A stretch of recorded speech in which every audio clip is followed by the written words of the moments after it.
Amanda Chen's hand trembled as she pressed the phone harder against her ear, her voice dropping to a whisper that dripped with venom. "I'm telling you, there's a black woman just sitting there watching the children. She has no kids with her. She's been staring for 20 minutes now." Her eyes never left Jordan Matthews, who sat 3 rows up on the visitors' bleachers, a leather bag beside her, completely unaware of the trap being set. "I don't care if you say she's done nothing illegal. I feel unsafe. My children feel unsafe. Isn't that enough?" Amanda's lips curved into something between a smile and a sneer as the dispatcher agreed to send officers. She ended the call and turned to 2 other mothers, her voice loud enough to carry, "Help is coming. Finally, someone's going to do something about people who don't belong here." Before we dive into what happens next, hit that subscribe button and stick with this story until the very end, because what unfolds will shock you. Drop a comment telling us what city you're watching from so we can see how far this story travels. Now let's get into it. Jordan Matthews watched Marcus field the grounder with that awkward determination only 9-year-olds possessed all elbows, and hoped the ball bouncing off his glove before he scrambled to recover it. She wanted to call out encouragement, but the distance between the bleachers and shortstop was too great, and besides, Coach Williams was already jogging over demonstrating the proper stance. "You're doing great, baby," Jordan whispered to herself, her fingers wrapped around the thermos of coffee that had gone lukewarm in the June heat. The metal bleachers pressed cold against her back, despite the climbing temperature. 10:17 in the morning, and already the sun felt aggressive, unforgiving. She'd chosen her usual spot, 3rd row visitors' side, clear sight lines to both Marcus at shortstop and the parking lot exit behind her. Old habits. 16 years of hunting fugitives had taught her to always know where the exits were, even at a Little League game. "Excuse me, are you Marcus's mother?" Jordan turned. A woman in pristine yoga pants and a white visor stood 2 steps below her, smile tight and questioning. Jordan recognized her from the team roster she'd memorized 3 months ago when she'd first taken custody of Marcus. "His aunt," Jordan replied, keeping her voice neutral. "Jordan Matthews." "Oh." The woman's smile didn't waver, but something shifted behind her eyes. "I'm Amanda Chen. My son plays first base. I've seen you here before, but we've never actually talked." That was intentional, Jordan thought, but didn't say. She'd learned over 12 Saturdays that keeping to herself prevented the questions she didn't want to answer. Questions about Marcus's mother, about why a 38-year-old woman was suddenly raising a nephew about the leather work bag she carried that cost more than most people spent on groceries in a month. "Nice to meet you," Jordan said, offering nothing more. Amanda's gaze dropped to the bag, lingered there for a beat too long. "That's a beautiful bag. What do you do for work?" "Government consulting." "Oh, like social services." There it was. The assumption hung between them like humidity. Black woman raising her sister's child must equal caseworker, must equal the system, must equal something that required pity or judgment or both. "Something like that," Jordan said, turning her attention back to the field. Amanda climbed another step uninvited. "I've noticed you always sit alone. You should join us over there." She gestured toward a cluster of mothers on the home team side, their matching team shirts and comfortable familiarity marking them as the inner circle. "We usually grab coffee after games, talk about carpools and fundraisers. You know, team parent stuff." "I appreciate that," Jordan said, her tone making it clear she wasn't interested. "I'm good here." Amanda's smile finally cracked. "Well, if you change your mind." She descended the bleachers, her steps just a fraction too quick, and immediately walked toward the cluster of mothers she'd pointed out. Jordan watched her lean close to 2 women, saw their eyes cut toward her, saw the whispers start. She'd seen this dance before in grocery stores, at Marcus's school, in every white space where her presence required explanation. Out on the field, Marcus glanced toward the bleachers. Jordan waved, putting everything into that gesture: pride, encouragement, safety. He needed to see her there, needed to know that this one thing in his chaotic life was stable.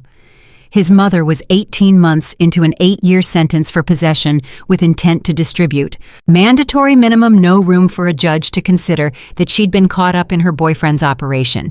No space for mercy toward a single mother, desperate enough to make terrible choices. Marcus waved back, his grin wide, despite the error he'd just made. Jordan pulled out her phone, checking the time. 10:19. She had a check-in call with Agent Lisa Torres scheduled for 10:30. Her supervisor was punctual to a fault, and missing the call would trigger protocols Jordan didn't want activated on a Saturday morning at her nephew's baseball game. Movement in her peripheral vision made her look up. Amanda Chen had her phone out standing near the parking lot, her back to the field. Even from 40 yards away, Jordan could read the body language, hunched shoulders, furtive glances, the kind of posture people adopted when they were reporting something. Jordan's instincts, honed over 16 years of reading situations that could turn deadly in seconds, started screaming. Amanda's hand gestured toward the bleachers, toward Jordan specifically. Her lips moved rapidly, her head shaking, then nodding with emphasis. "Damn it," Jordan whispered. She knew what was coming.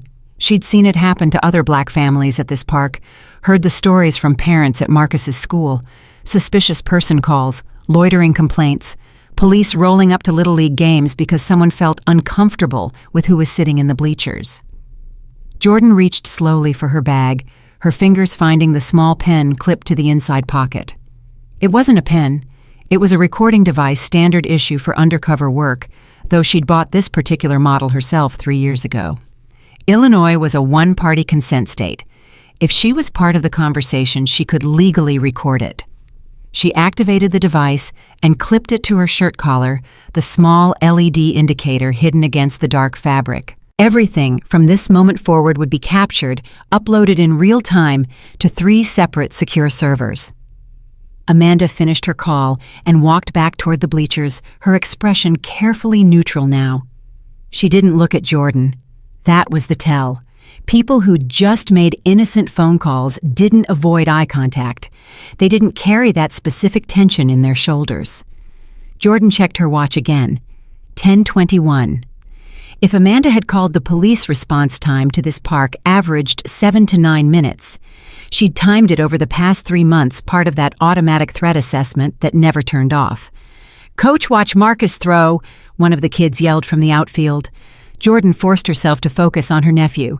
He wound up dramatically, all theatrical 9-year-old energy, and threw the ball to first base. It sailed high, forcing the first baseman to jump, but it was on target enough that Coach Williams called out encouragement. "Better, Marcus. Better. Remember what we talked about, release point?" Marcus beamed, and Jordan felt her chest tighten. This was what mattered. This moment. This kid learning that he could mess up and try again, that he had adults in his corner who showed up consistently, who believed in him despite everything else falling apart around him. "Ma'am, you need to leave this park. Now." The voice came from behind her mail, carrying the kind of casual authority that expected immediate compliance. Jordan didn't turn around immediately. She kept her eyes on Marcus, took a slow breath, and prepared herself for what she knew was coming. Then she looked over her shoulder. Officer Derek Foster stood at the base of the bleachers, his bulk blocking the exit between the rows. His hand rested on his duty belt in that way cops had casual but deliberate a reminder of who held power in this moment. He was maybe 35, with the kind of face that had probably been handsome before years of scowling carved permanent lines around his mouth. "Good morning, officer," Jordan said, keeping her voice level professional. "Can I ask what this is about? We received a complaint." Foster's eyes scanned her bag, her thermos, the jacket folded beside her. "ID, now." Out on the field, Marcus had stopped playing.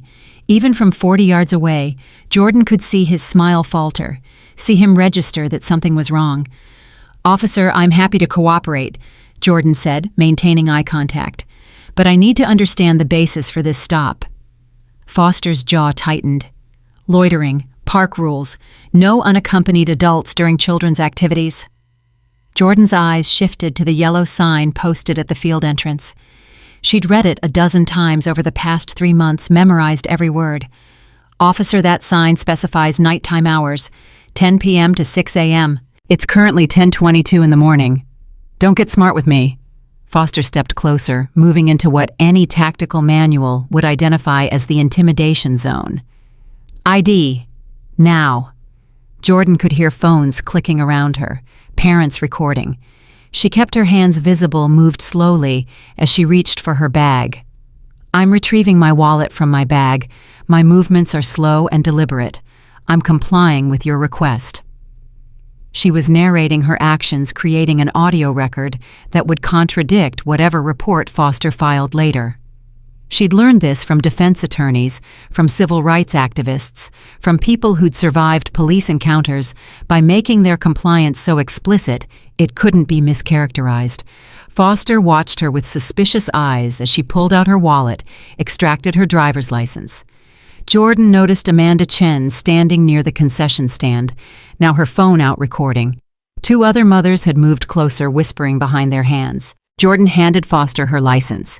He took it without acknowledging her face, tilting it to catch the light, checking the photo against her features. Then he keyed his shoulder radio.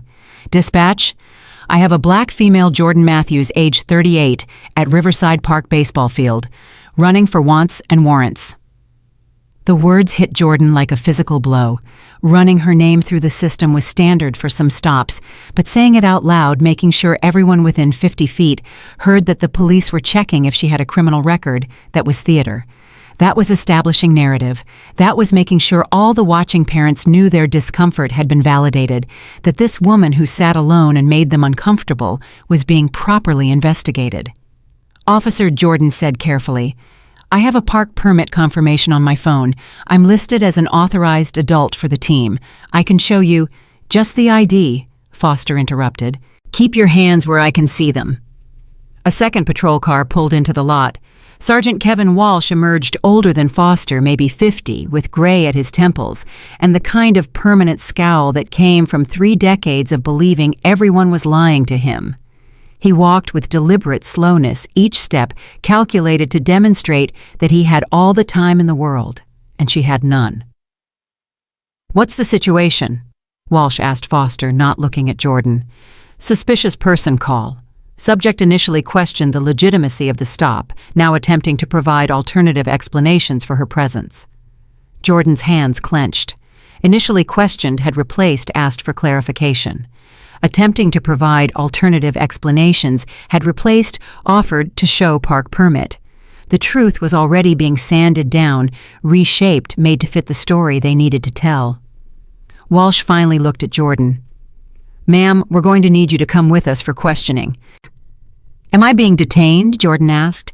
The question was precise, legal, the kind that forced officers to commit. "We're conducting an investigation."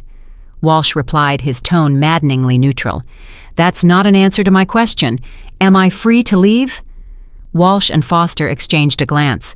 Jordan could read the calculation happening between them. They'd expected either immediate compliance or explosive anger, something that would justify escalation. Instead, they were getting someone who knew the law, who understood procedure, who was turning their own tactics back on them. Foster's radio crackled. "Unit 12 be advised. Subject Matthews has no wants or warrants. Record is clear." For a moment, Jordan thought that would be it. Clean record, valid ID, park permit available on her phone, proving she had every right to be there. They'd hand back her license, maybe issue some vague warning, and leave. Instead, Foster stepped closer. "You're coming with us," he said. End of story. "On what grounds?" Jordan kept her voice level. "I've provided identification. I have a clean record. I've explained my presence here. What law have I broken?" "Obstruction." Walsh said the word delivered like a verdict. "You're obstructing our investigation." The circular logic would have been funny if it weren't so dangerous. She'd asked questions. She'd requested clarification. She'd complied with every lawful order while politely asserting her rights. And somehow, that compliance had transformed into obstruction. "Auntie J." Jordan's heart sank before she even turned her head.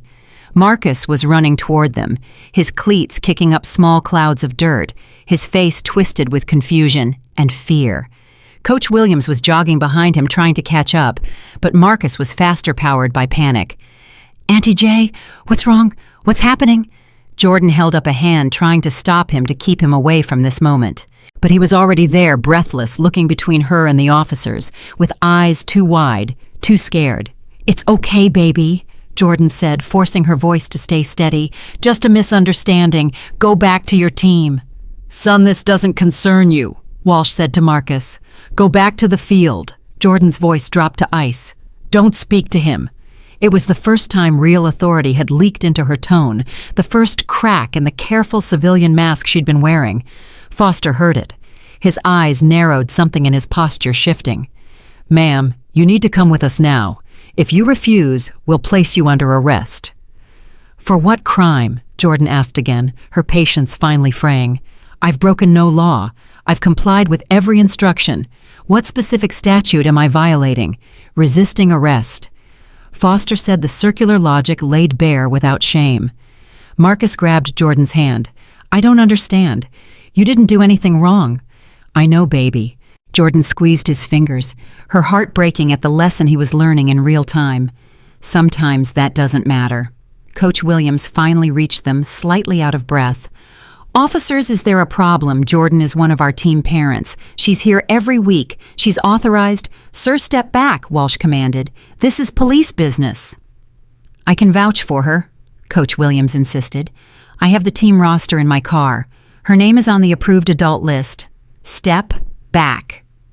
Walsh's hand moved to his belt, not quite touching his weapon, but close enough to send a message. Coach Williams raised his hands and took 2 steps backward, his expression shifting from helpful to afraid. Jordan saw it happen the moment when an ally realized he couldn't help, when the risk of getting involved became too great. "Ma'am, turn around," Foster ordered. "Hands behind your back." Jordan looked down at Marcus one more time. His face was streaked with tears now, his Little League uniform grass-stained and rumpled, his hand clutching hers with desperate strength. "Baby, I need you to go with Coach Williams. Find Mrs. Patterson's number in my phone contacts. Tell Coach to call her and tell her what's happening. Can you do that for me?" "What if they take you away?" Marcus's voice cracked. "What if you don't come back?" Jordan knelt down, bringing herself eye level with her nephew. "Then Mrs. Patterson will come get you, and I'll see you later tonight. I promise." It was a promise she wasn't entirely sure she could keep, but she said it anyway, because that's what Marcus needed to hear. "I'm complying with your instructions," Jordan said, clearly standing and addressing Foster directly. "I'm walking voluntarily. I'm not resisting. I'm cooperating fully with your requests." She was narrating again, creating that verbal record, but Foster had already pulled the handcuffs from his belt. "Turn around," he repeated. Jordan turned slowly, her movements controlled and deliberate. Behind her, she could hear Marcus sobbing, could hear Coach Williams trying to comfort him, could hear the murmur of parents watching this unfold like it was entertainment instead of trauma. Foster grabbed her right wrist, his grip unnecessarily rough. His fingers dug into the tendons hard enough to hurt, hard enough to make Jordan's hand go momentarily numb. It was pain, compliance, a technique designed to force submission through discomfort. And it triggered something in Jordan's training, something deeper than conscious thought. Her arm rotated smoothly, a joint lock reversal executed with the kind of muscle memory that came from thousands of hours of practice. The movement wasn't aggressive, wasn't an attack. It simply broke Foster's grip and left her wrist free. It happened in less than a second, fast enough that Foster stumbled backward slightly, his face flushing with surprise and anger. "She's resisting!" Foster shouted loud enough for everyone in the parking lot to hear. "Subject is physically resisting arrest. I'm not resisting." Jordan said, her voice cutting through his accusation with clear precision. "You're using excessive force. My hands are visible. I'm not fleeing. I'm not attacking. You grabbed my wrist with unnecessary force, and I adjusted my position. That's not resistance. That's self-protection." But Foster's pride had been wounded, his authority challenged, and that was more dangerous than any physical resistance could have been. He moved in fast, yanking her arms behind her back, with enough force to strain her shoulders. The handcuffs clicked shut. Too tight. Deliberately too tight.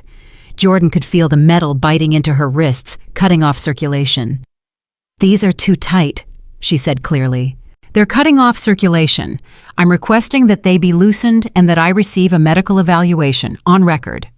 "Noted," Walsh said from somewhere behind her, but his voice held no sincerity, no indication that her request would actually be honored. Pain radiated up Jordan's arms from where the metal dug into her wrists. She could already feel her fingers starting to tingle, the first warning sign of restricted blood flow. "Auntie J!" Marcus's cry cut through everything else.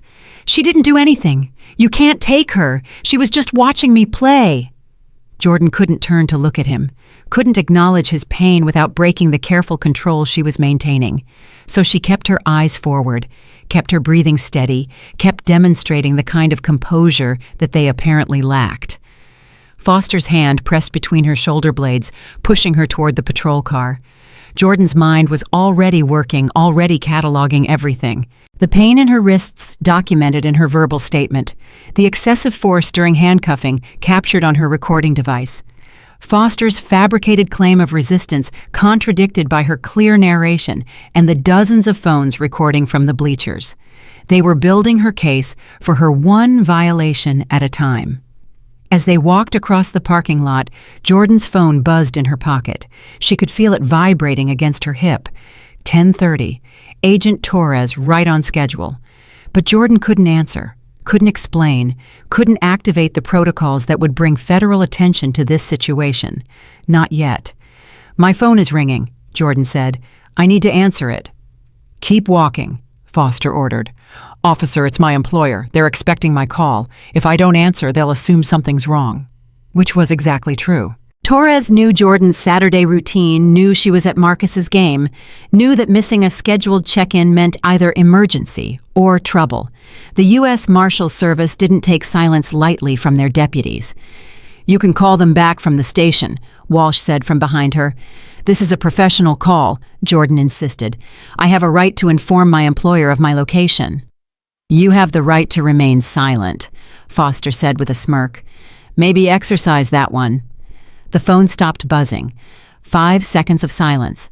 Then it started again. Torres was calling back, which meant she was already concerned, already noting the missed contact in whatever log she kept for her deputies. Jordan reached slowly for her pocket, telegraphing her movements. "I'm retrieving my phone. I'm going to answer this call. I'm not resisting or fleeing. I'm simply exercising my right to contact my employer." "Don't," Foster warned. Jordan's fingers closed around the phone. She'd almost pulled it free when Foster's hand shot out and grabbed her wrist. His grip was tight, painful, his fingers digging into already tender tissue. "I said don't," he repeated. "You're hurting me," Jordan said, keeping her voice level despite the pain. "Please release my wrist." Instead, Foster yanked the phone from her grasp. The movement was aggressive, excessive, the kind of force that left no doubt about his intent to dominate the situation. Jordan's phone tumbled through the air, landing on the asphalt with a crack that suggested broken glass. Around them, the parents who'd followed from the bleachers gasped. Phones continued recording, capturing the moment when the encounter shifted from uncomfortable to openly hostile. Jordan looked down at her phone, then up at Foster. Her jaw was tight, but her voice remained controlled. "That was an unlawful seizure. I was not under arrest. I was complying with your instructions to walk to your vehicle. Taking my property by force was not a lawful action." "It's evidence now," Walsh said, bending to pick up the phone. He examined the cracked screen, then slipped it into an evidence bag he'd pulled from his pocket. "Part of our investigation." The lie was so smooth, so practiced, that Jordan almost admired its audacity. Her phone wasn't evidence of anything except their inability to control the narrative. But once it was in that bag labeled and logged, it became official. It became part of the record that would justify everything they did next. "I want that phone logged properly," Jordan said. "I want a receipt showing it was taken from me, the time it was seized, and the name of the officer who took it." "You'll get your receipt at the station," Walsh said, "if we decide to give you one." The casual dismissal of procedure was breathtaking. Jordan had spent 16 years working within the law, respecting chains of custody, documenting every piece of evidence with meticulous care. She'd seen cases fall apart because of sloppy paperwork, because of broken chains, because of officers who thought the rules didn't apply to them. And here were 2 cops demonstrating exactly why those rules existed, why oversight mattered, why trust in law enforcement was eroding with every unlawful seizure and casual violation. "I'm noting the time," Jordan said. 10:33 a.m. Officer Foster seized my personal phone without a warrant, without probable cause during what was described as a voluntary interview. Officer Walsh witnessed and facilitated this seizure. "You done?" Foster asked. "For now," Jordan replied. They reached the patrol car. Walsh opened the back door, the hinges creaking in the morning heat. "Watch your head," he said, the courtesy phrase sounding almost mocking given the circumstances. Jordan looked back toward the baseball field one last time. Marcus stood at the edge of the parking lot, Coach Williams's hand on his shoulder, his face streaked with tears. Other children had gathered around him, their game forgotten, their Saturday morning transformed into a lesson about how quickly safety could become danger, how easily authority could become abuse. Jordan climbed into the back of the patrol car. The door slammed shut with the heavy finality of a cell closing. The interior smelled of disinfectant and fear of all the other people who'd sat in this same seat, who'd felt this same cage close around them. Her phone was gone.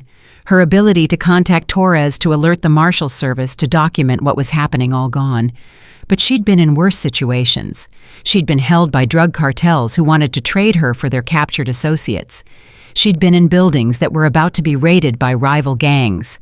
She'd survived because she knew how to wait, how to watch, how to let the system think it had won, while she gathered every scrap of information that would later become evidence. Through the patrol car's window, she watched Amanda Chen standing with her cluster of mothers, her phone still out, her expression something between satisfaction and uncertainty. The woman had gotten what she wanted. The uncomfortable presence removed, the park made safe for people who looked like her. But Jordan could see the calculation happening now behind Amanda's eyes. The phone's recording, the child crying, the excessive force that even the most oblivious observer could recognize as wrong. Amanda turned away, walking quickly toward the parking lot, toward her car, away from the scene she'd created. Too late, Jordan thought. It's all recorded, all documented, all time-stamped and backed up in triplicate. The patrol car's engine started. Jordan felt the vehicle begin to move, pulling out of the parking lot, carrying her away from Marcus, from the baseball field, from the last shred of normal Saturday morning. But even as the park disappeared from view, even as Foster and Walsh drove her toward the station, with the confidence of people who believed they'd won, Jordan's mind was already 3 steps ahead. They'd taken her phone, but they hadn't found the recording device clipped to her shirt collar. They'd handcuffed her, but they'd done so with excessive force that was now documented. They'd claimed obstruction, but she'd narrated every moment of compliance. They thought they'd silenced her. They had no idea they'd given her exactly what she needed, evidence so clear, so irrefutable, that no department review board could ignore it. The war wasn't over. It had just begun. And Jordan Matthews had spent 16 years hunting people who thought they were untouchable. She wasn't about to stop now. The booking area smelled wrong. Jordan noticed it the moment Walsh pushed open the security door, industrial cleaner, trying to mask something organic and failing. Sweat maybe, fear definitely. The fluorescent lights buzzed overhead with that particular frequency that made everything look harsher than it was. "Sergeant Morrison got one for processing," Walsh called out to the desk sergeant, a heavy-set man in his 50s, who looked up from his paperwork with the expression of someone who'd stopped caring about individual stories years ago.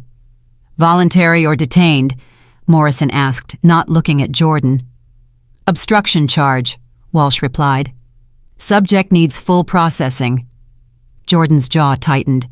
Voluntary meant she could leave any time.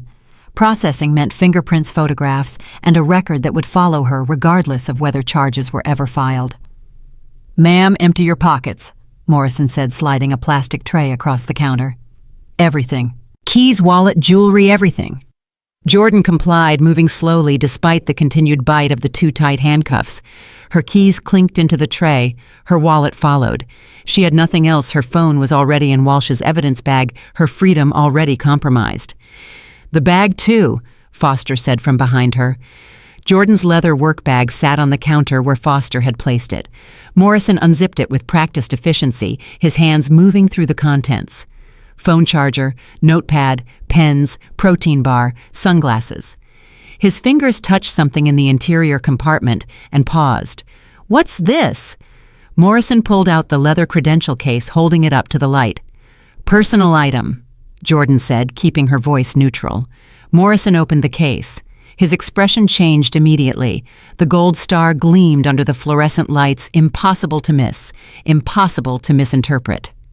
United States Marshals Service, Deputy U.S. Marshal Jordan Matthews, Fugitive Apprehension Unit, Northern District of Illinois. The room went silent. Morrison's eyes moved from the credential to Jordan's face and back again. Behind her, she heard Foster's sharp intake of breath.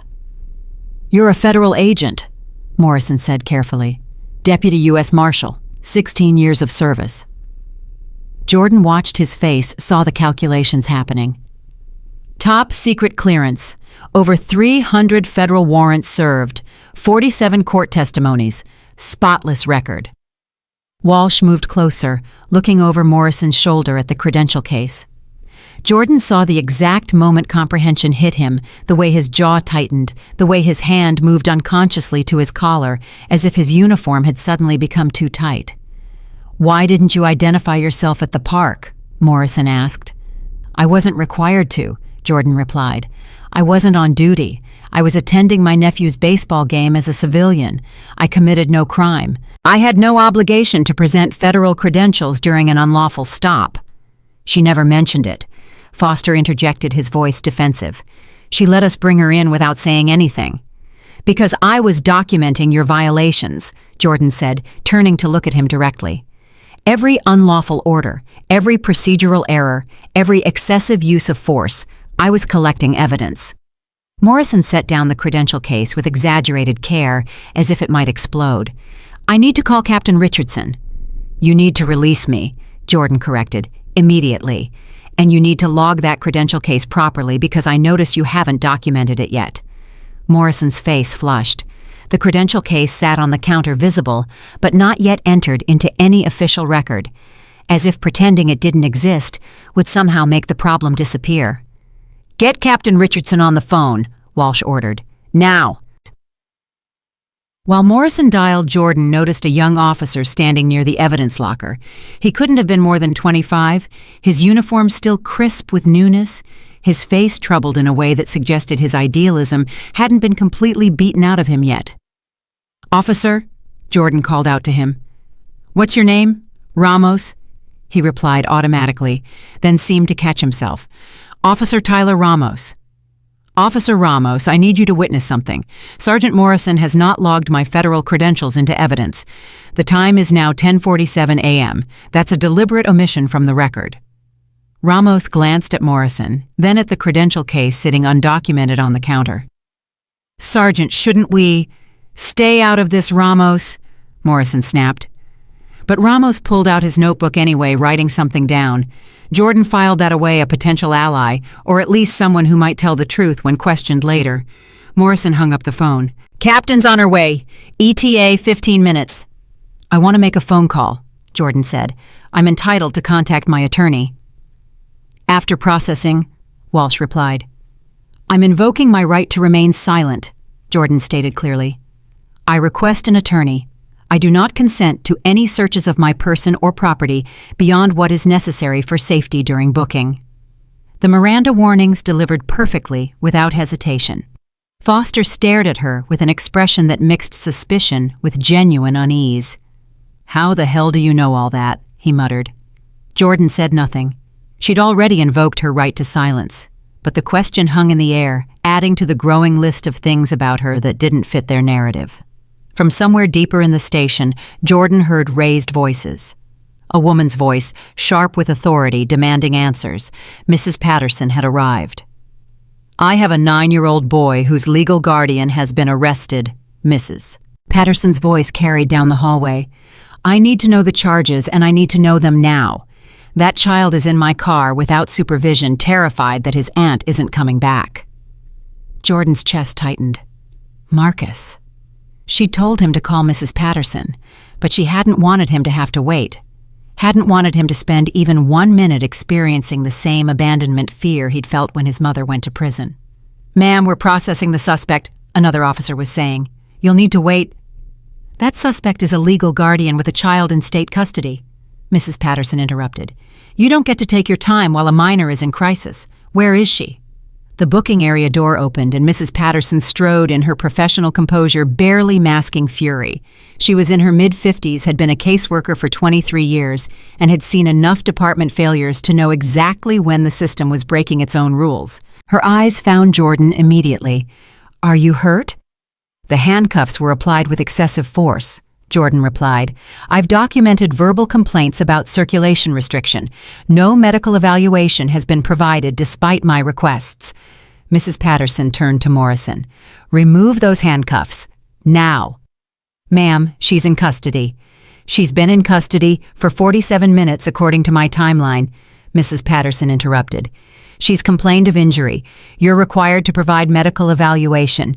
Remove the handcuffs and get a medic in here, or I'm calling my supervisor at DCFS, and we're opening an investigation into endangerment of Marcus Williams's legal guardian." Morrison looked at Walsh.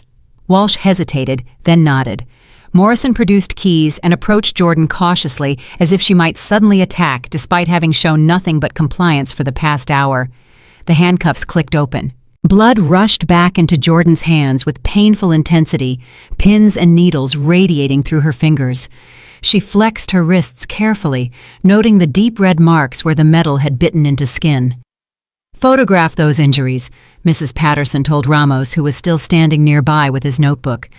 "Document the time, the condition, everything." Ramos looked at Walsh again, seeking permission. Walsh's expression was stone, but he didn't object. Ramos pulled out his phone and took several photographs of Jordan's wrists from different angles. "Thank you, Officer Ramos," Jordan said quietly. Another piece of evidence, another crack in their narrative.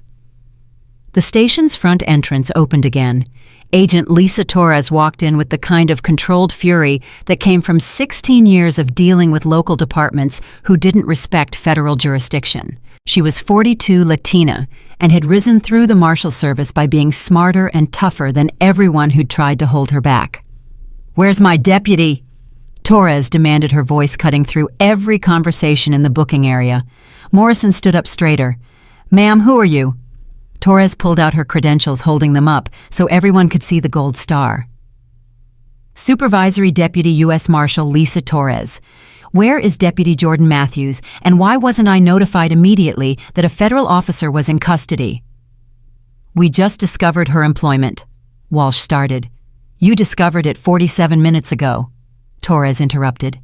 "I've been calling her phone for the past hour. 15 attempts, all unanswered. That triggers emergency protocols in our service, so I'm going to ask one more time, why wasn't I notified?" The silence that followed was damning. Torres walked to Jordan, her anger shifting to professional assessment. "Are you injured?" "Excessive force during arrest. Handcuffs applied too tightly despite verbal complaints. Phone seized and damaged. No medical evaluation provided." Jordan delivered the facts clinically, letting them speak for themselves. Torres turned to Walsh. "You arrested a deputy U.S. Marshal at her nephew's baseball game. For what probable cause? Suspicious person call," Walsh began. "Not probable cause," Torres snapped. "Suspicious person calls don't justify detention without articulable reasonable suspicion of criminal activity. What crime did Deputy Matthews commit?" "She was loitering at her nephew's baseball game, where she's listed as an authorized adult on the team registry." Torres pulled out her phone, scrolling through something. "I have the park permit confirmation right here. Sent to her email 3 months ago when she took custody of Marcus Williams. She had every legal right to be there." Walsh's face had gone pale. "We were responding to a citizen complaint." "You were responding to racial profiling," Torres stated flatly, "and you compounded it by arresting a federal officer without cause, seizing her property without a warrant, and holding her for nearly an hour without notification to federal authorities. Do you understand the magnitude of what you've done?" Captain Sarah Richardson chose that moment to arrive pushing through the booking area door with the harried expression of someone who'd been pulled away from a Saturday morning golf game to deal with a crisis she didn't yet understand. "What's going on here?" Richardson demanded. She was in her early 50s, her uniform immaculate, despite the obvious rush, her gray hair pulled into a regulation bun.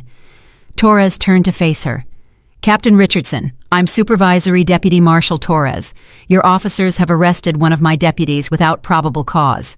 Richardson's eyes moved from Torres to Jordan to the credential case still sitting on Morrison's counter.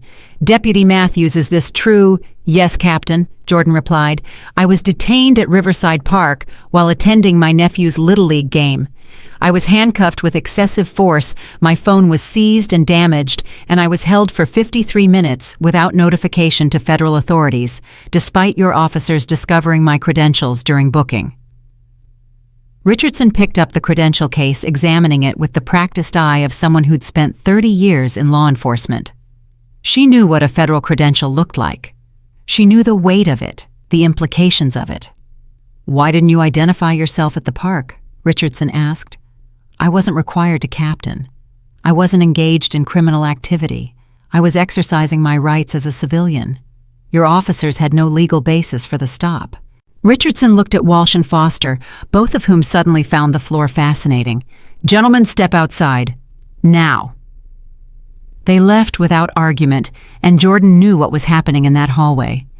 The blame assignment, the narrative construction, the desperate attempt to find a way to frame this that didn't end with federal investigations and career destruction. Agent Torres, Richardson began carefully. Deputy Marshal Torres, Torres corrected sharply. We're not FBI. Get the title right. Deputy Marshal Torres, I apologize for the miscommunication. Obviously, there's been a misunderstanding. There's been no misunderstanding, Torres interrupted. There's been a systematic violation of Deputy Matthews' civil rights, followed by a clear attempt to suppress evidence of her federal employment. Your desk sergeant didn't log her credentials. Your officers ignored repeated calls from the Department of Justice. This isn't miscommunication. This is deliberate. Richardson's composure cracked slightly. I'm sure we can resolve this internally. This became external jurisdiction the moment your officers arrested a deputy U.S. Marshal, Torres stated. I'm referring this to the Department of Justice Civil Rights Division. They'll determine what charges, if any, are appropriate. Jordan watched Richardson's face cycle through several emotions: anger, fear, calculation. A federal investigation would mean oversight, meant depositions, meant every decision she'd made as captain being examined by people who didn't care about department politics or local considerations. Deputy Matthews, Richardson said, turning to Jordan with forced diplomacy. I apologize for any inconvenience. You're free to go, of course. No charges will be filed. I want my phone, Jordan replied.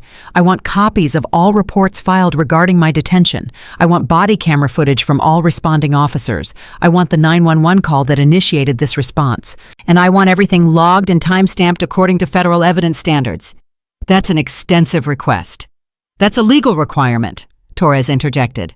Deputy Matthews is entitled to all documentation related to her unlawful detention. You have 48 hours to comply, or we file a formal obstruction complaint with the Justice Department. Richardson nodded stiffly. Morrison, get Deputy Matthews her property. Everything, including the phone. Morrison retrieved Jordan's belongings, placing them on the counter with exaggerated care. The phone's screen was indeed cracked spiderweb fractures spreading from one corner. That's destruction of property, Torres noted. Federal property, since Deputy Matthews uses that phone for official communications. Add it to the complaint list. Jordan collected her items, checking each one methodically. Wallet, keys, credential case. She powered on the phone despite the damaged screen. 15 missed calls from Torres. 7 from Mrs. Patterson. 3 from numbers she didn't recognize. 22 voicemails. I need to check on Marcus, Jordan said to Mrs. Patterson. He's in my car, the caseworker replied. Scared but safe. Coach Williams stayed with him until I arrived. Torres placed a hand on Jordan's shoulder, a rare gesture of physical support. Take the rest of the day. Get Marcus settled. We'll handle the formal complaint Monday morning. But Jordan was already thinking ahead. Past the immediate crisis, past the weekend, toward what came next. Because she'd seen something in Richardson's eyes during those few moments when the captain thought no one was watching. Not just fear of consequences. Something else. Recognition, maybe. As if this wasn't the first time Richardson had dealt with complaints from Riverside Park. Captain Richardson, Jordan said carefully. How many suspicious person calls has this department received from Riverside Park in the past year? Richardson's expression shuddered immediately. I don't have those statistics available. I'm filing a FOIA request, Jordan stated. For all 911 calls from Riverside Park going back 18 months, all response reports, all body camera footage from those responses. Torres looked at Jordan with sharp interest. You think there's a pattern? I know there's a pattern, Jordan replied. I've been timing patrol responses for 3 months. I've been watching who gets questioned and who doesn't. This isn't an isolated incident. It's systemic. Richardson stepped back slightly, her professional mask firmly back in place. That's a broad accusation. It's a documented observation, Jordan corrected, and I'm going to prove it. Outside, Marcus was indeed in Mrs. Patterson's car, his face pressed against the window. When he saw Jordan emerge from the station, he threw open the door and ran to her, wrapping his arms around her waist with enough force to make her stumble backward. You came back, Marcus sobbed against her shirt. You came back. Jordan knelt down, holding him tight, feeling his shoulders shake with relief and residual fear. I told you I would. I always will. The other kids said people who get arrested don't come home sometimes. They said you might go to jail like my mom. Jordan pulled back just enough to look at his face. Baby, I didn't do anything wrong. They can't keep me for doing nothing wrong. Do you understand? Marcus nodded, but his grip didn't loosen. Behind them, Torres and Mrs. Patterson stood in quiet conversation, giving them space, but staying close enough to intervene if needed. We need to go, Mrs. Patterson said gently after a few minutes. Marcus needs lunch, and you both need to decompress from this morning. Jordan stood, taking Marcus's hand. Agent Torres, I'll see you Monday morning. 9 a.m., my office. Bring everything you've got. Torres's expression was grim. We're going to bury them. The drive back to Riverside Park to retrieve Jordan's car felt surreal. The baseball game had ended, the field empty now, except for scattered equipment the kids had forgotten. Jordan's car sat alone in the parking lot exactly where she'd left it 90 minutes earlier, when the world had been different, when Marcus's biggest concern had been fielding ground balls cleanly. Can we go home? Marcus asked from the passenger seat. I don't want to stay here. Yeah, baby, we can go home. But as Jordan pulled out of the parking lot, she looked in the rearview mirror at the empty baseball field at the bleachers, where she'd been sitting peacefully before Amanda Chen decided her presence was threatening enough to warrant a 911 call. This wasn't over. It was just beginning. And Jordan Matthews had spent 16 years hunting people who thought they were above the law. She knew how to be patient. She knew how to gather evidence. She knew how to build a case so airtight that no amount of departmental protection or political maneuvering could dismantle it. Amanda Chen had started this. Richardson and Walsh and Foster had escalated it. But Jordan was going to finish it. Not just for herself. For every black parent who'd been questioned at that park. For every grandmother asked for ID while watching grandchildren play. For every teenager stopped for existing in public spaces. The system had made a mistake when it arrested her. It had handed her the tools to dismantle itself. She just needed to use them correctly. Monday morning arrived with the weight of inevitability. Jordan had spent Sunday evening preparing her case with the same methodical precision she'd used on hundreds of fugitive captures, organizing evidence, documenting timelines, building a narrative so airtight that emotion became irrelevant and facts spoke for themselves. Marcus had stayed home from school. Mrs. Patterson had agreed it was necessary that forcing him back into routine before he'd processed Saturday's trauma would do more harm than good. He sat at the kitchen table now, pushing cereal around his bowl without eating, watching Jordan organize file folders with anxious eyes. "Are you going to get them in trouble?" Marcus asked quietly. "The police officers."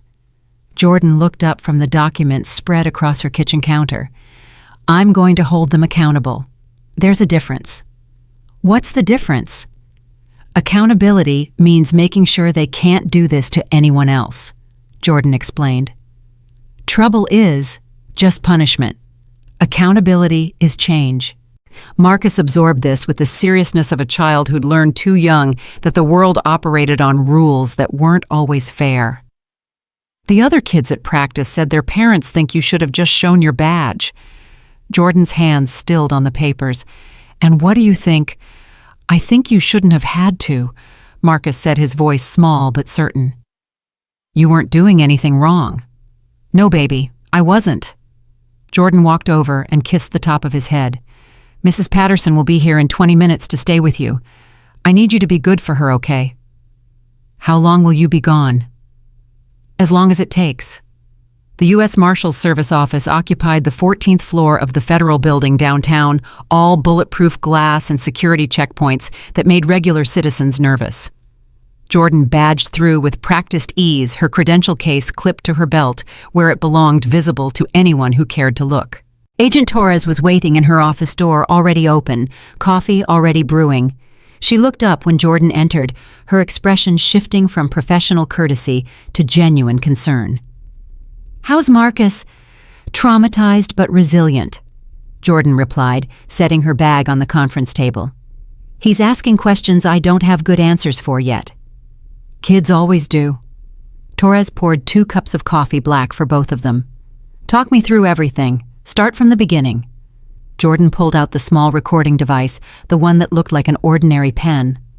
I have audio documentation of the entire encounter, from Foster's initial approach to my release from custody. 97 minutes of continuous recording. Torres's eyebrows rose. You were recording. Illinois is one-party consent. I've been carrying this device for 12 years as part of my fieldwork protocol. I activated it the moment I sensed something was wrong. Jordan connected the device to Torres's laptop. The recordings have been uploaded to 3 separate secure servers, personal encrypted backup cloud storage, with timestamp verification and our own service database. You documented everything, Torres said, and it wasn't a question. Everything. Jordan clicked play. Foster's voice filled the office, that initial command delivered with casual authority that expected immediate compliance. You need to leave this park now. Then Jordan's response, calm and measured, despite the implied threat. Good morning, officer. Can I ask what this is about? Torres listened in silence as the recording played through the entire encounter, every escalation, every unlawful demand. The moment Foster seized Jordan's phone, the crack audible on the recording. Jordan's precise Miranda invocation.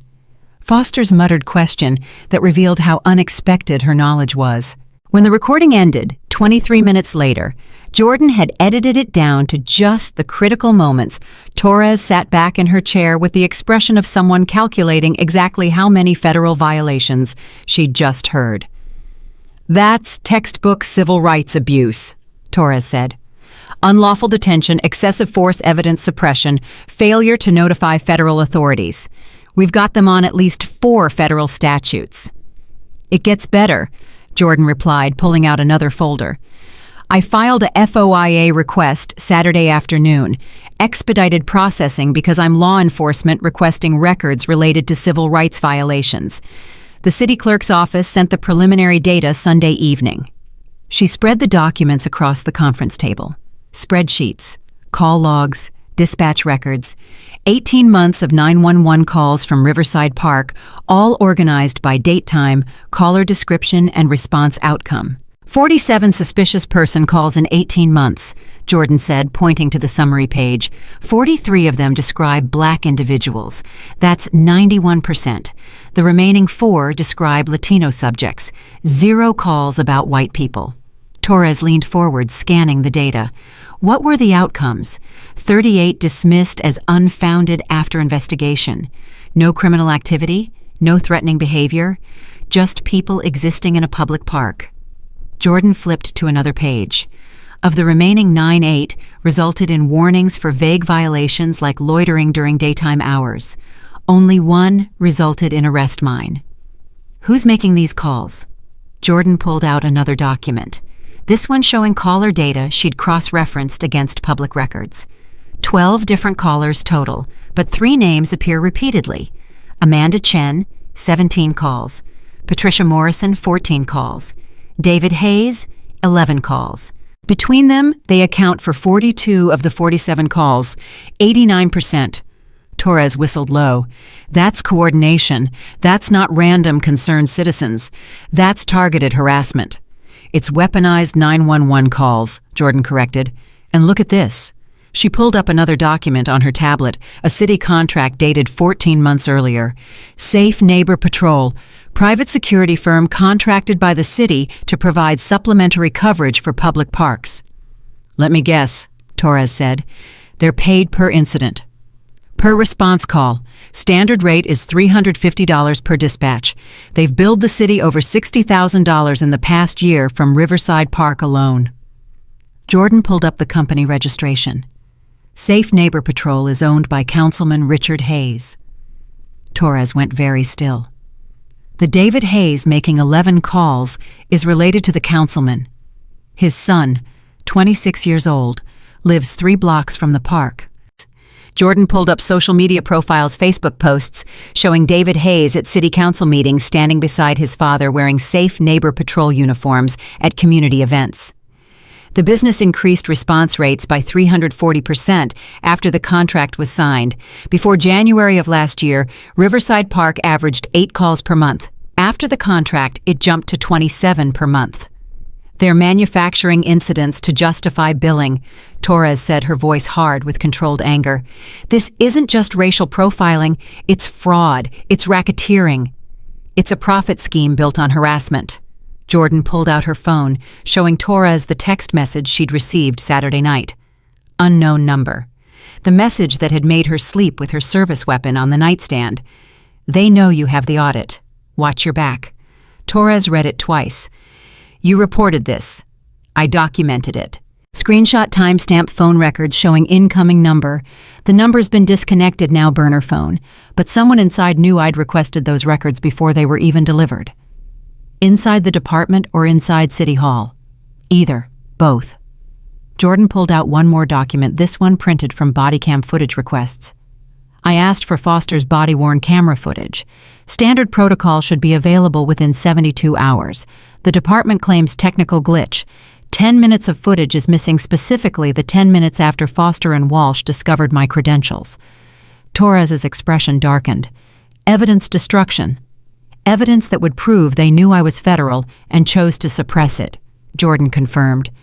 The missing segment is right when they would have discussed how to handle the situation, when they would have decided whether to release me or continue the charade. How do you know it's the critical segment if it's missing? Jordan pulled up the remaining footage on her tablet showing Torres the timestamp gaps. The footage exists from 10:07 to 10:34, then it cuts. It resumes at 10:44 when Captain Richardson arrived. Those 10 minutes in between, that's when Morrison opened my credential case. That's when Walsh and Foster discussed what to do. That's when they made the decision to suppress evidence of my federal employment. Torres stood pacing to the window.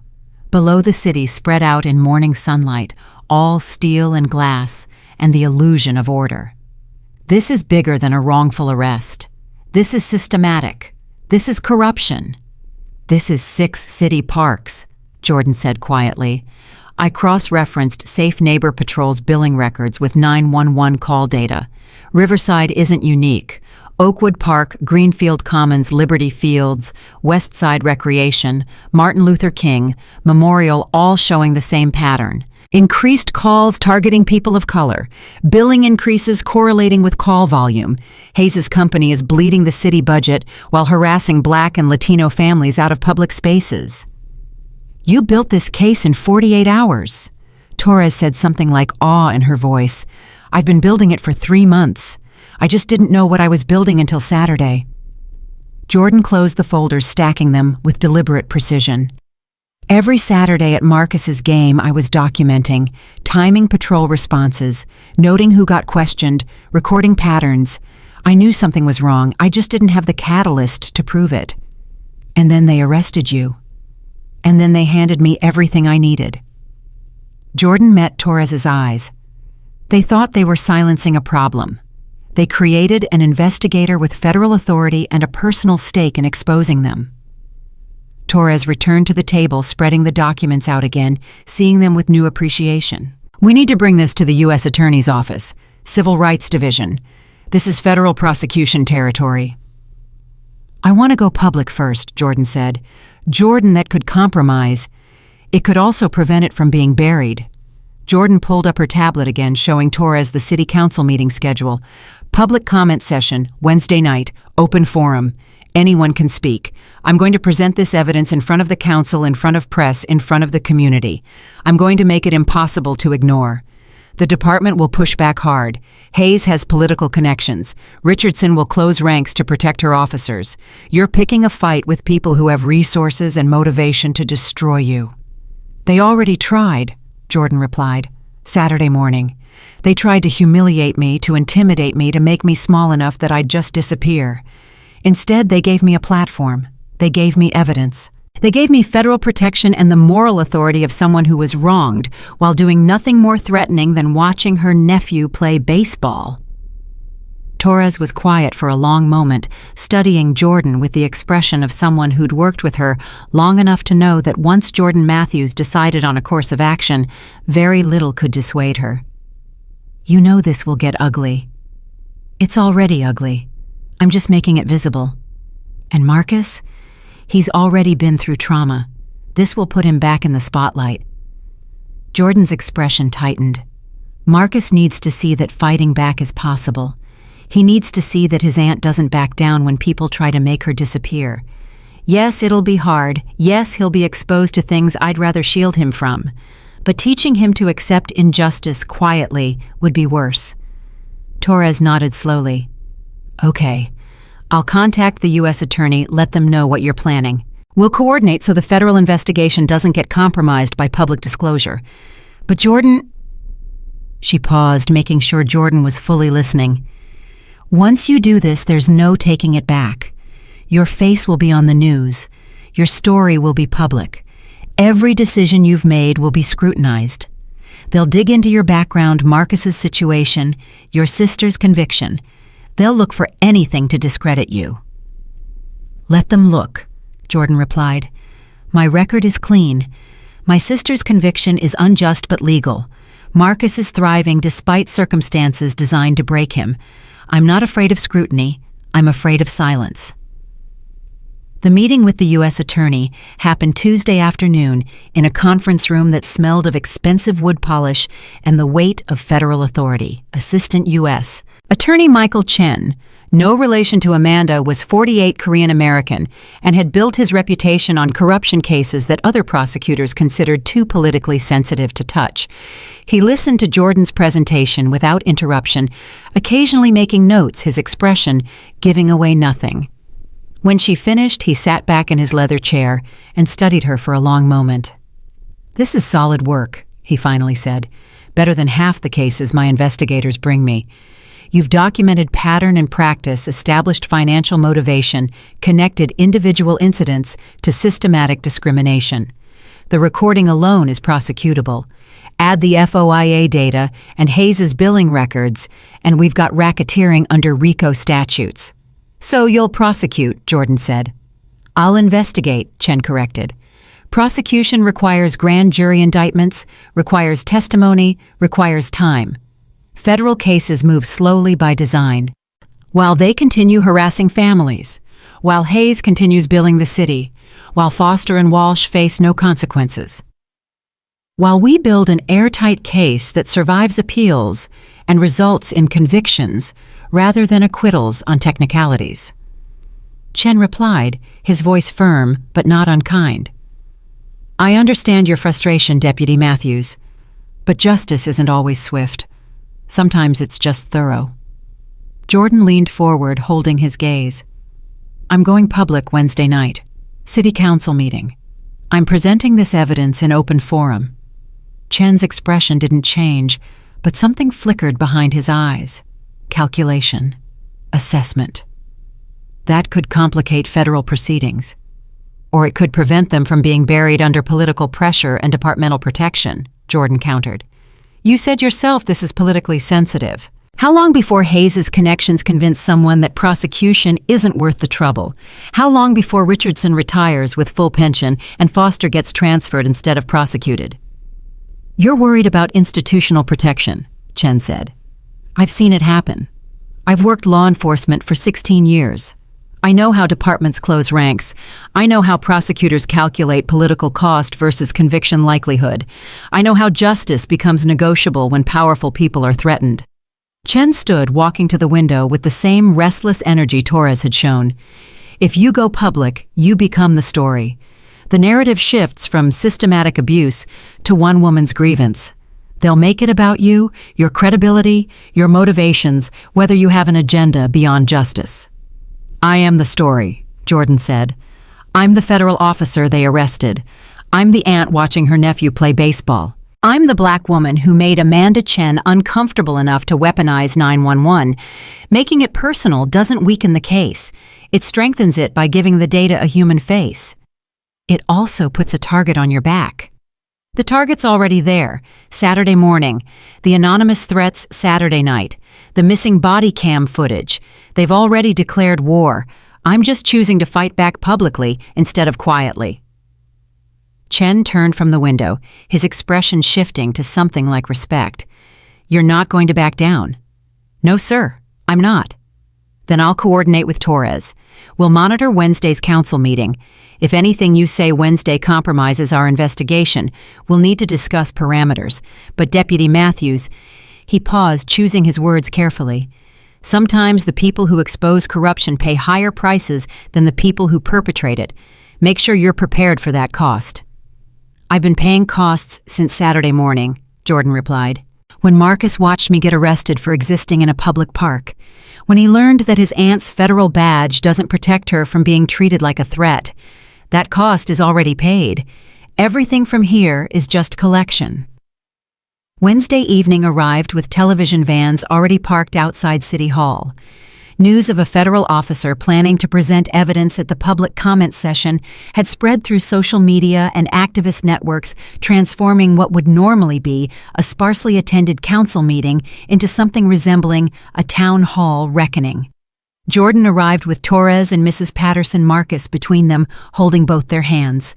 He'd insisted on coming, despite Jordan's reservations, had argued with the fierce determination of a child who'd decided that hiding was worse than facing. "If you're not ashamed, I'm not ashamed," Marcus had said that morning. "We didn't do anything wrong, so we shouldn't act like we did." 9 years old and already understanding the politics of visibility, Jordan didn't know whether to be proud or heartbroken. The council chamber was packed beyond legal capacity.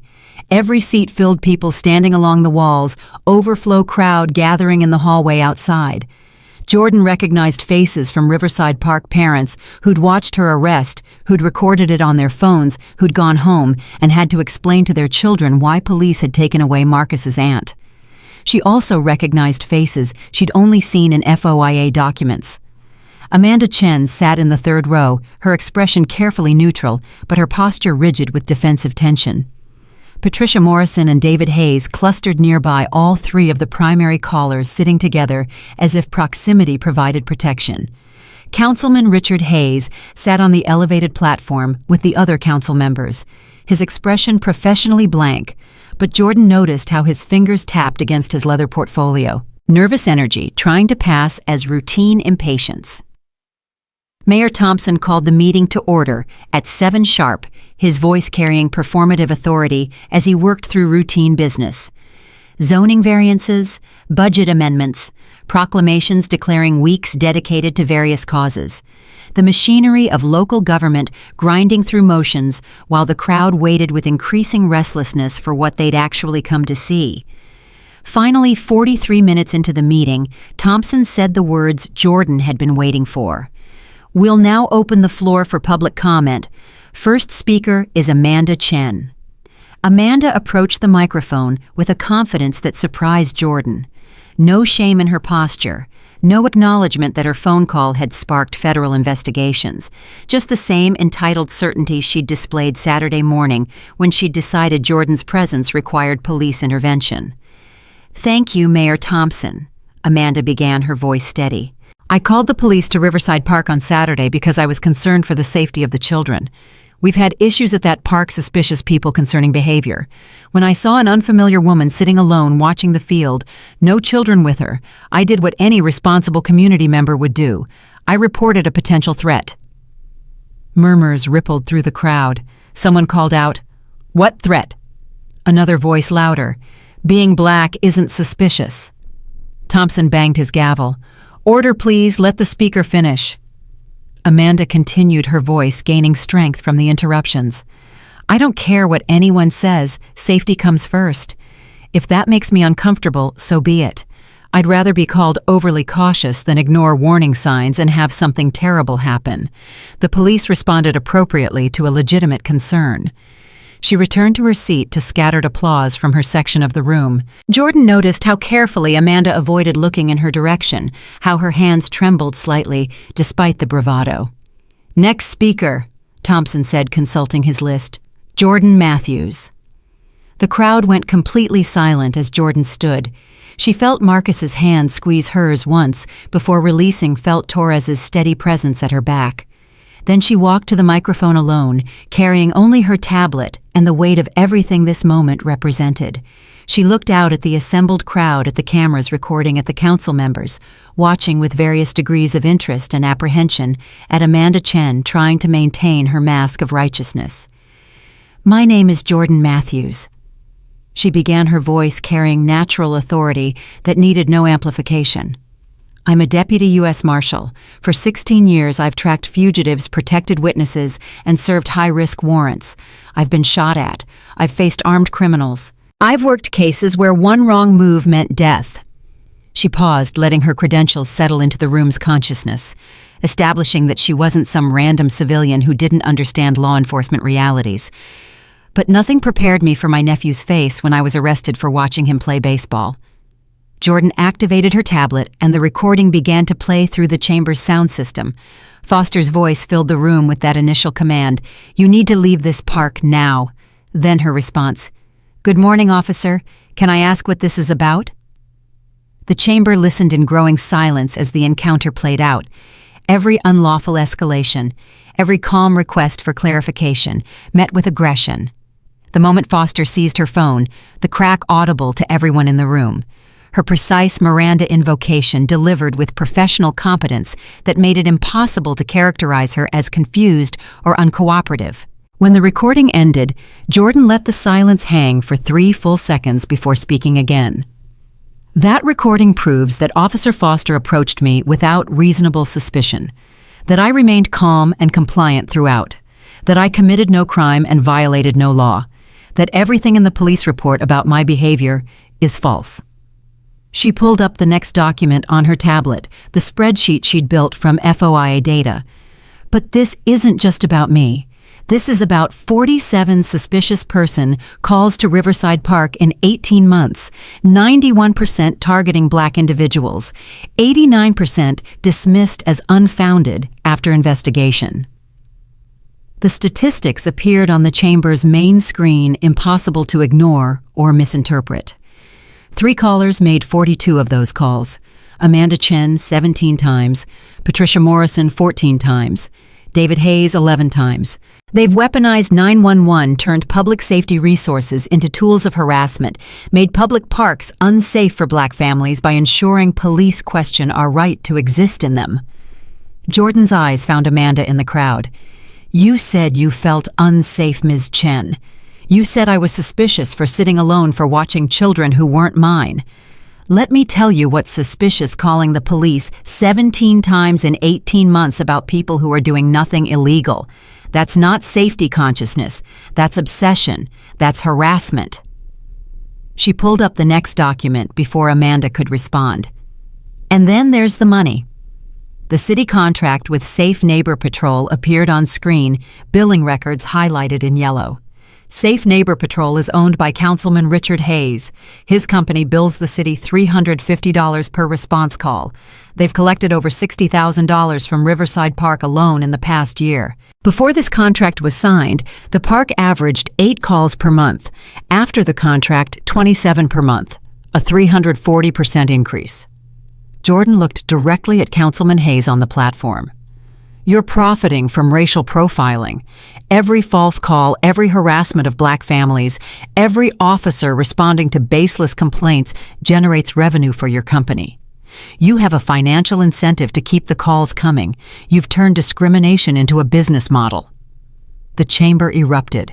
Parents standing shouting support, council members trying to talk over each other, Mayor Thompson banging his gavel with increasing desperation. Torres stood from her seat in the back. The U.S. Marshal Service has referred this matter to the Department of Justice Civil Rights Division. We're investigating potential violations under Title 18 United States Code Section 242, deprivation of rights under color of law.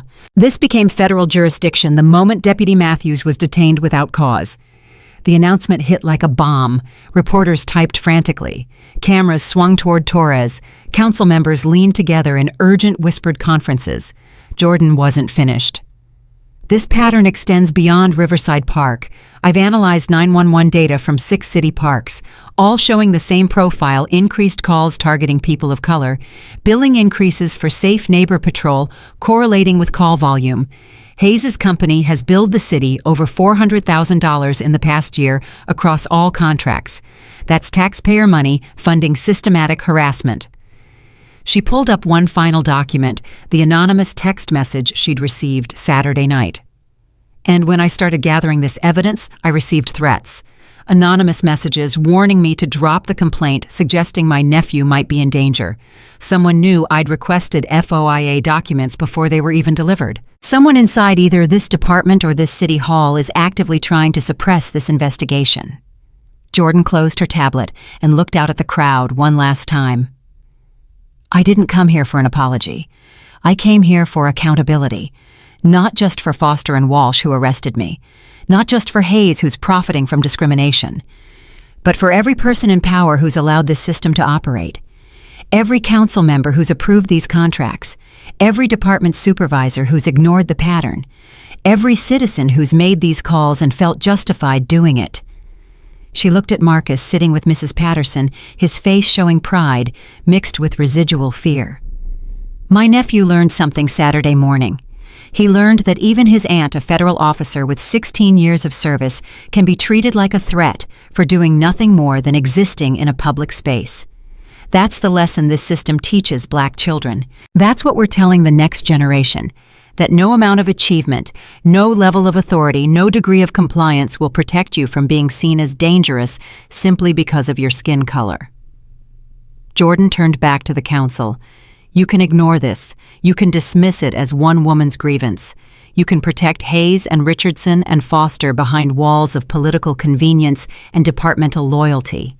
But I promise you this, the evidence I've presented tonight is documented, verified, and already in federal hands. The investigation is happening whether you cooperate or obstruct. The only choice you have is whether you want to be remembered as the people who enabled corruption or the people who ended it." She stepped back from the microphone to thunderous applause mixed with shouting. Thompson had given up trying to maintain order. The chamber had transformed into something between town hall and revival meeting, people standing, chanting, demanding change. Jordan walked back to her seat between Torres and Mrs. Patterson. Marcus reached for her hand immediately. "You were so brave, Auntie Jay," he whispered. "We both were, baby," Jordan replied. "We both were." On the platform, Councilman Hayes stood abruptly, gathering his papers with jerky movements that betrayed panic beneath his professional mask. "I need to recuse myself from this discussion due to potential conflicts of interest," he announced, his voice barely audible over the crowd noise. He left through the back exit, his departure more damning than any accusation. The council chambers watched him go in silence that somehow felt louder than all the shouting that had come before. Mayor Thompson banged his gavel one final time. "This meeting is adjourned pending review of the allegations presented tonight." But the real meeting was just beginning, in hallways and parking lots, in text messages and phone calls, in news broadcasts and social media posts. The story was spreading, and it was too big now to contain. Jordan had done what she'd set out to do. She'd made the invisible visible. She'd turned data into narrative, made statistics personal, given the pattern a face and a voice that couldn't be dismissed as abstract complaint. Now came the hard part, living with the consequences of truth-telling in a system designed to protect itself. But as she walked out of City Hall with Marcus's hand in hers, with Torres's steady presence beside her, Jordan felt something she hadn't felt since Saturday morning. Not victory, it was too soon for that, but possibility. The sense that change, real change, might actually be within reach. And that was enough to keep fighting. The phone started ringing at 6:14 Thursday morning before Jordan had even finished her first cup of coffee. Unknown number. She let it go to voicemail. 2 minutes later, it rang again. Different number, also unknown. Then again, and again. By 6:30, she'd received 17 calls from numbers she didn't recognize. Marcus sat at the kitchen table, his cereal forgotten, watching her phone light up with each new attempt. "Why do people keep calling?" he asked. "Because the story went viral," Jordan replied, scrolling through the news alerts flooding her screen. Local channels had picked up the city council footage. National outlets were running it as breaking news. Social media had turned her 15-minute presentation into dozens of clips, each one shared thousands of times, with commentary ranging from supportive to vicious. The supportive messages filled her inbox. "Thank you for speaking up. You're a hero." This needed to be exposed. But those were buried under an avalanche of something else entirely. Threats, accusations, messages calling her a race baiter, a troublemaker, someone playing the victim for attention and profit. One message stood out, sent at 3:42 that morning from a disposable email account. "You've made a terrible mistake. Your nephew goes to Lincoln Elementary, 3rd grade class with Mrs. Brennan. He walks home Tuesdays and Thursdays. You should be more careful who you make enemies with." Jordan's blood went cold. They'd named Marcus's school, his teacher, his schedule. This wasn't vague intimidation anymore. This was specific threat detailed enough to prove they'd been watching, gathering information, preparing leverage. She forwarded the message to Torres immediately, then called Mrs. Patterson. "I need you to pick up Marcus from school every day until further notice," Jordan said without preamble. "Don't let him walk. Don't let him leave with anyone except you or me. I'm forwarding you a message I received this morning." Mrs. Patterson's sharp intake of breath told Jordan she'd opened the email. "This is a direct threat against a minor. I'm calling DCFS security protocols. Marcus will have an escort whenever he's in my custody." "I'm sorry," Jordan said, watching Marcus try to pretend he wasn't listening. "I knew there would be backlash, but I didn't think they'd go after him." "You exposed corruption," Mrs. Patterson replied, her voice hard with professional anger. "People who profit from corruption don't surrender quietly. But Jordan, this proves they're scared. Threatened people make mistakes." After hanging up, Jordan knelt beside Marcus. "Baby Mrs. Patterson is going to pick you up from school for a while. Every day. No walking home, no after-school programs without me knowing exactly where you are." "Because of what you said at the meeting?" Marcus asked. "Because people are mad. Because some people don't like being held accountable," Jordan corrected. "And they're trying to scare me into staying quiet by threatening you, but we're not backing down. We're just being smart about safety." "I'm not scared," Marcus said, but his voice shook slightly. "I'm mad. They're the ones who did wrong things. Why do we have to be careful? Because the world isn't fair yet, baby, but we're working on making it fairer." At 7:15, Jordan's official department phone rang. Captain Richardson's name appeared on the screen. Jordan answered on the second ring, putting it on speaker, so the call would record automatically through her service device. "Deputy Matthews," Richardson said, her voice clipped with barely controlled fury. "I need you to come to the station immediately." "For what purpose, Captain? We need to discuss your unauthorized release of information last night. You presented evidence from an ongoing internal investigation in a public forum without department approval." "I presented evidence from my own arrest, which I documented legally through one-party consent recording. I'm not subject to department approval for discussing my own civil rights violations." "You're interfering with our investigation," Richardson snapped. "You've compromised witness testimony, tainted potential evidence, and created a hostile environment for our officers." "Your officers created a hostile environment when they arrested me unlawfully," Jordan replied. And Captain, let me be clear, I'm a federal officer. I don't report to your department. I'm not subject to your internal affairs processes. If you want to discuss this, further contact the U.S. Marshal Service Legal Counsel. This isn't over, Deputy Matthews. No, Captain, it's just beginning. Jordan ended the call and immediately forwarded the recording to Torres with a note: Richardson attempting intimidation. Document for federal complaint. Torres called back within 90 seconds. Pack a bag. You and Marcus are staying at a safe location until we assess the threat level. Don't argue this is protocol when deputies receive credible threats against family members. I'm not running from my own home. You're accepting protective custody, which is different from running, Torres corrected. Jordan, they threatened a 9-year-old child by name. This is serious. We're moving you today. By 10 a.m., Jordan and Marcus were checked into a downtown hotel under false names, 2 U.S. Marshals stationed in the hallway outside their room. Marcus treated it like an adventure at first, excited by room service and movies on demand, but Jordan could see the fear underneath. The way he kept checking that she was still in the room, the way he startled at sudden noises. Is this what witness protection feels like?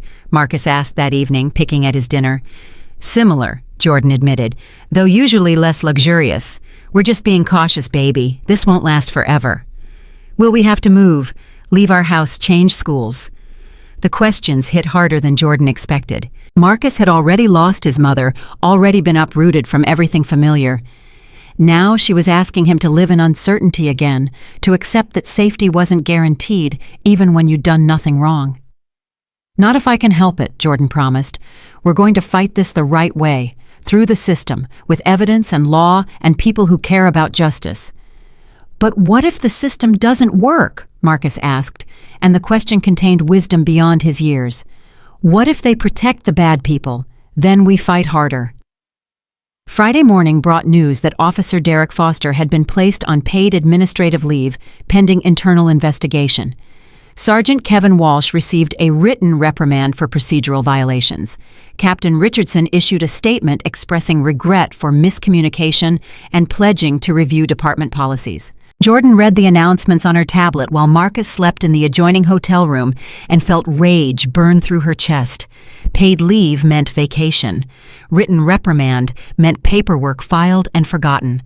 Review of policies meant committees formed to ensure nothing actually changed. She called Torres. This is the institutional protection you warned me about. It's the first move, Torres agreed. They're hoping minimal consequences will satisfy public pressure while protecting their officers. But the federal investigation doesn't stop because the department issues statements. Assistant U.S. Attorney Chen is presenting evidence to a grand jury next week. The civil rights case is moving forward regardless of what the city does. How long until indictments? Months, probably. Federal cases take time. Meanwhile, Foster collects salary. Walsh keeps his badge. Richardson retires with full pension. Hayes continues billing the city. Jordan's voice was tight with frustration. And families at those parks keep getting harassed because nothing has actually changed. Change takes time, Torres said, but even she sounded tired saying it. Change takes pressure, Jordan corrected. Constant, unrelenting pressure that makes maintaining the status quo more painful than reform. That afternoon, Jordan received an unexpected visitor. Officer Tyler Ramos appeared in the hotel lobby out of uniform, looking uncomfortable and determined in equal measure. The marshal stationed outside Jordan's room called up for permission before allowing him access.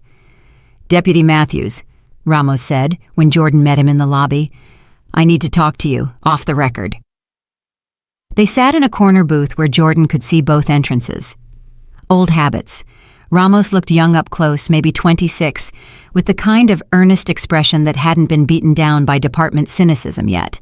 "I saw what Foster and Walsh did at the park," Ramos began. "I was there as backup. I didn't intervene because I'm new, because I didn't want to contradict senior officers, because I was a coward." He met Jordan's eyes directly. "I'm sorry." "Why are you here, Officer Ramos?" "Because it's not just you. It's happening all the time. Stops without reasonable suspicion. Excessive force. Evidence getting lost.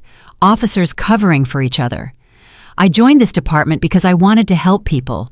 Instead, I'm watching people get hurt and staying silent because speaking up means career suicide." "So speak up," Jordan said simply. To who internal affairs is a joke? Captain Richardson protects her own.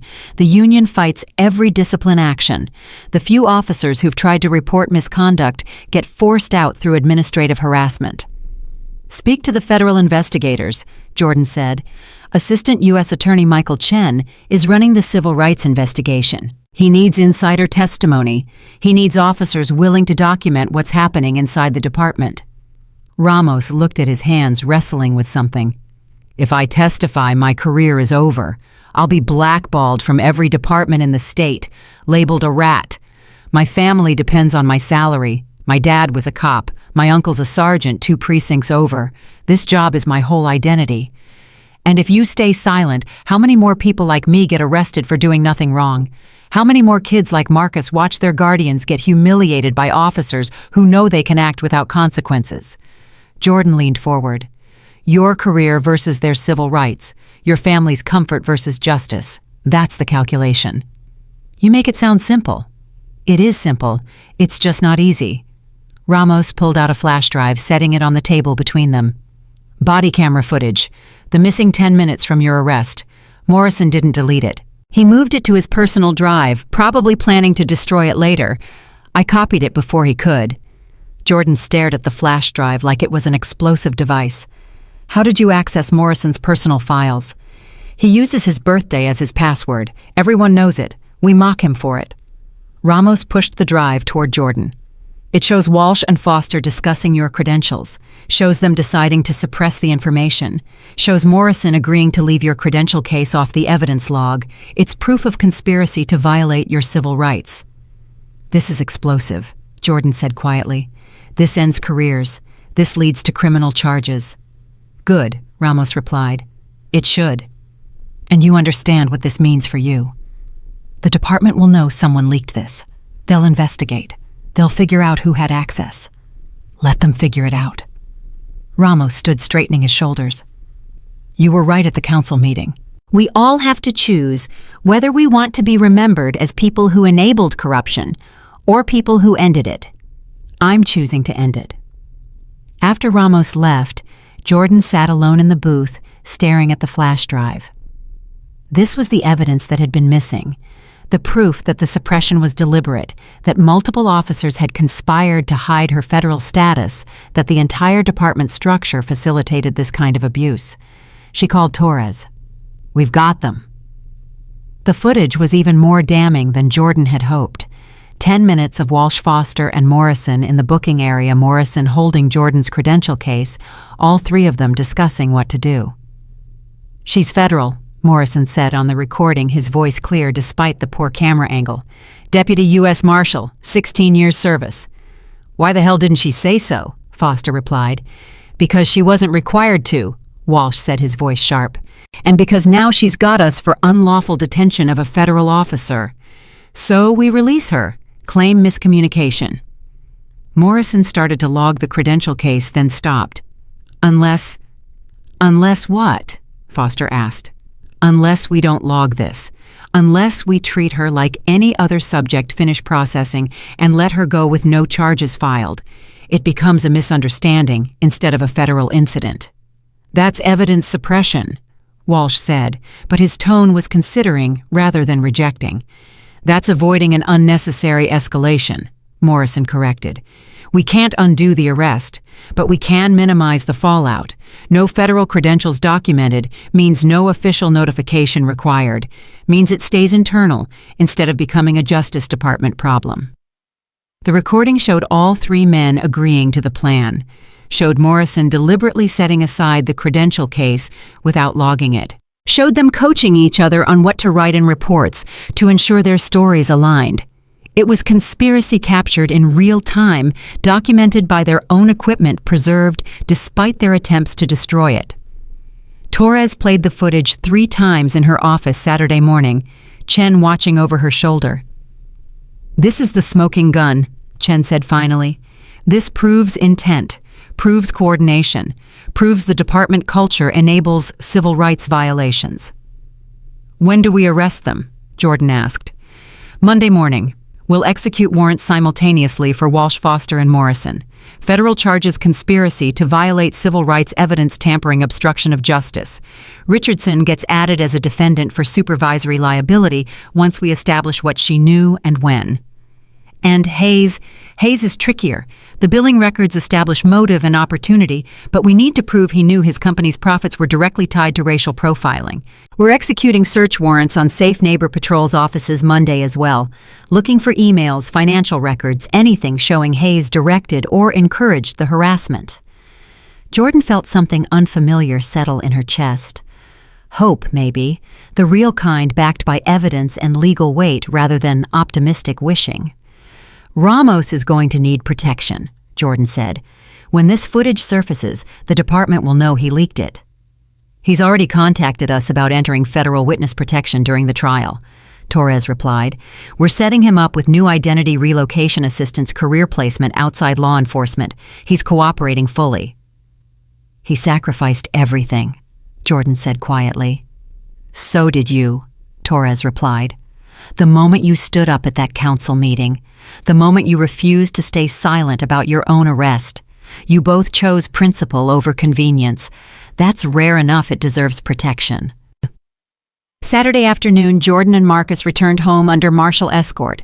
The street looked normal, same houses, same trees, same neighbors mowing lawns and washing cars. But Jordan felt the difference immediately. The way curtains twitched when she pulled into the driveway, the way conversations stopped when she emerged from the car, the way some neighbors waved with careful enthusiasm while others turned away deliberately. "Mrs. Chen isn't outside," Marcus observed. Amanda Chen's house sat silent, no cars in the driveway, no signs of activity. "She's probably avoiding attention," Jordan replied, though she noticed the for sale sign that hadn't been there Wednesday morning. Amanda was running relocating before the federal investigation could reach her, before neighbors who'd watched Jordan's arrest could confront her about the role she'd played in starting it. Inside the house felt both familiar and foreign, their belongings exactly where they'd left them Thursday morning. But the safety was gone, replaced by hypervigilance that Jordan recognized from protective details and fugitive captures. She checked windows, tested locks, positioned furniture to maximize sight lines and response time. "Are we safe here?" Marcus asked, watching her secure the house with professional precision he'd never seen before. "We're safer than we were," Jordan replied. "And on Monday, we'll be safer still, because the people who threatened us will be in custody."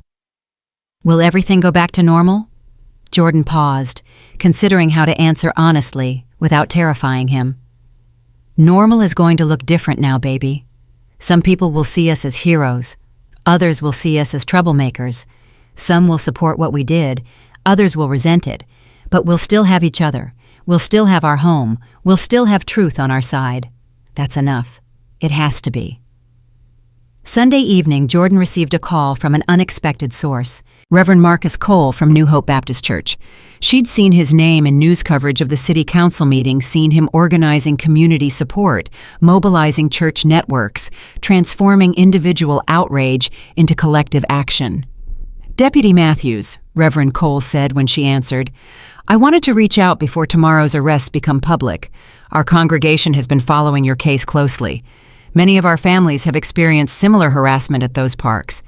Your courage has given them courage to come forward with their own stories." "That wasn't my intention," Jordan replied. "I just wanted accountability for what happened to me." "And in seeking that accountability, you've created space for others to seek theirs," Cole said. "That's leadership whether you intended it or not. I'm calling to offer support, legal resources through our church's justice ministry, counseling for Marcus if he needs it, community protection if the threats continue. You shouldn't have to face this alone." Jordan felt unexpected emotion tighten her throat. "Thank you, Reverend. That means more than you know." "We take care of our own," Cole replied simply. "You stood up. Now we stand with you." After hanging up, Jordan found Marcus sitting on the couch, staring at the television without really watching. She sat beside him, and he immediately leaned against her, seeking comfort in proximity. "Tomorrow's going to be big," Jordan said quietly. "The arrests will be news. Your school might have cameras outside. Kids might ask questions you don't know how to answer. What should I tell them? Tell them your aunt is a federal officer who was arrested illegally. Tell them she fought back with evidence and law. Tell them justice takes time, but it's worth fighting for. Jordan squeezed his shoulder. Tell them you're proud of her if you are. I am, Marcus said immediately. I'm scared too, but I'm proud. Being both at the same time is okay, Jordan assured him. Brave people aren't people who don't feel fear. They're people who feel it and keep going anyway. Like you. Like us, Jordan corrected. You've been brave too, baby. Going to that council meeting, staying strong through the threats, trusting that I'd keep us safe. That takes courage. They sat together as evening deepened into night, watching through the window as their street settled into weekend quiet. Tomorrow would bring arrests, news coverage, escalation of conflict that was already intense. But tonight, they had this moment, this peace, this certainty that whatever came next, they'd face it together. Jordan's phone buzzed one final time before she turned it off for the night. Message from Torres. Everything's set for Monday. Get some rest. Tomorrow we make history. Jordan looked down at Marcus, already half asleep against her shoulder, and thought about what making history meant. It meant disruption. It meant discomfort. It meant forcing systems to change when change was the last thing they wanted to do. But it also meant Marcus might grow up in a world where black children could attend baseball games without their guardians being questioned, where sitting in bleachers didn't require justification, where public spaces were actually public, not conditionally accessible based on skin color and someone's comfort level. That future wasn't guaranteed. The arrests tomorrow were just the beginning of a long process that could still fail, could still end with minimal consequences and cosmetic reforms that changed nothing fundamental. But possibility existed now where it hadn't before. Evidence was documented. Federal attention was focused. The invisible had been made visible, and that couldn't be undone no matter how badly the system wanted to return to convenient blindness. Jordan carried Marcus to bed, tucking him in with the same care she'd shown every night since taking custody. He murmured something in his sleep about baseball practice, and Jordan's heart clenched with fierce protectiveness. This child deserved better than the world they'd given him, deserved to play baseball without trauma, deserved to trust that the systems designed to protect him would actually do so rather than seeing him as threat. She couldn't promise him that world yet, but she could promise she'd fight for it with everything she had. And tomorrow, that fight would escalate to a level the department couldn't ignore, couldn't minimize, couldn't bury under administrative process and political maneuvering. Tomorrow, the consequences they'd tried so hard to avoid would arrive with federal warrants and criminal charges. Tomorrow, accountability would wear handcuffs. Jordan set her phone to silent, checked the security system one final time, and allowed herself to sleep for the first time in days without the weight of waiting. The waiting was over. The next phase was beginning, and she was ready. Monday morning arrived with news helicopters circling downtown before Jordan even finished breakfast. Marcus sat across from her, pushing eggs around his plate, his eyes tracking to the window every time a helicopter passed overhead. They're waiting for the arrests, Jordan explained. Torres leaked the timing to media. Maximum visibility. Is that good or bad? Good. Makes it harder for the department to downplay or bury. When federal agents arrest local officers on live television, the city can't claim it's a minor administrative matter. At 7:43, Torres called. We're moving in 8 minutes. Foster's at his apartment. Walsh is at the station for shift change. Morrison's at a coffee shop 3 blocks from headquarters. Simultaneous execution. Are you watching? Jordan turned on the television, flipping to the local news. All 3 major stations had gone live cameras positioned outside the police station, outside Foster's apartment building, reporters speaking in hushed tones about unprecedented federal action against city officers.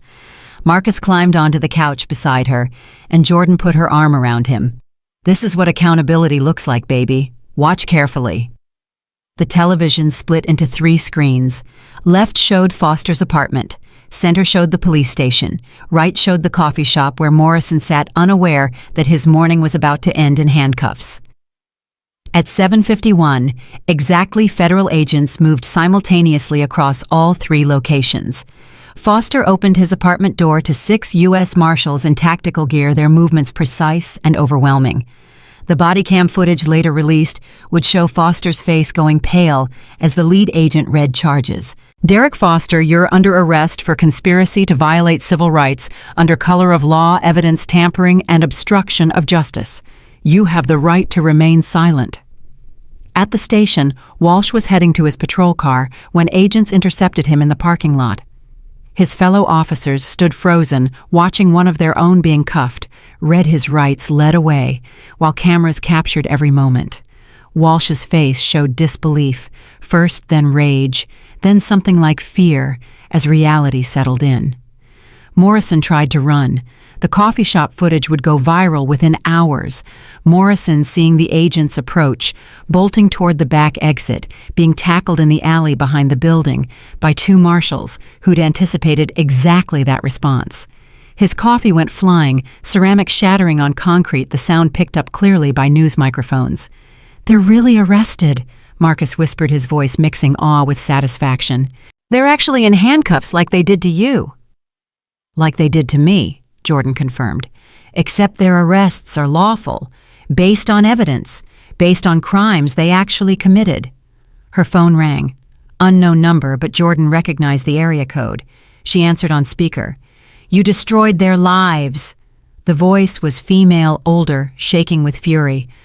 "Derek Foster has a family, a wife and 2 children. You've taken their father away for doing his job." "This is Mrs. Foster," Jordan asked calmly.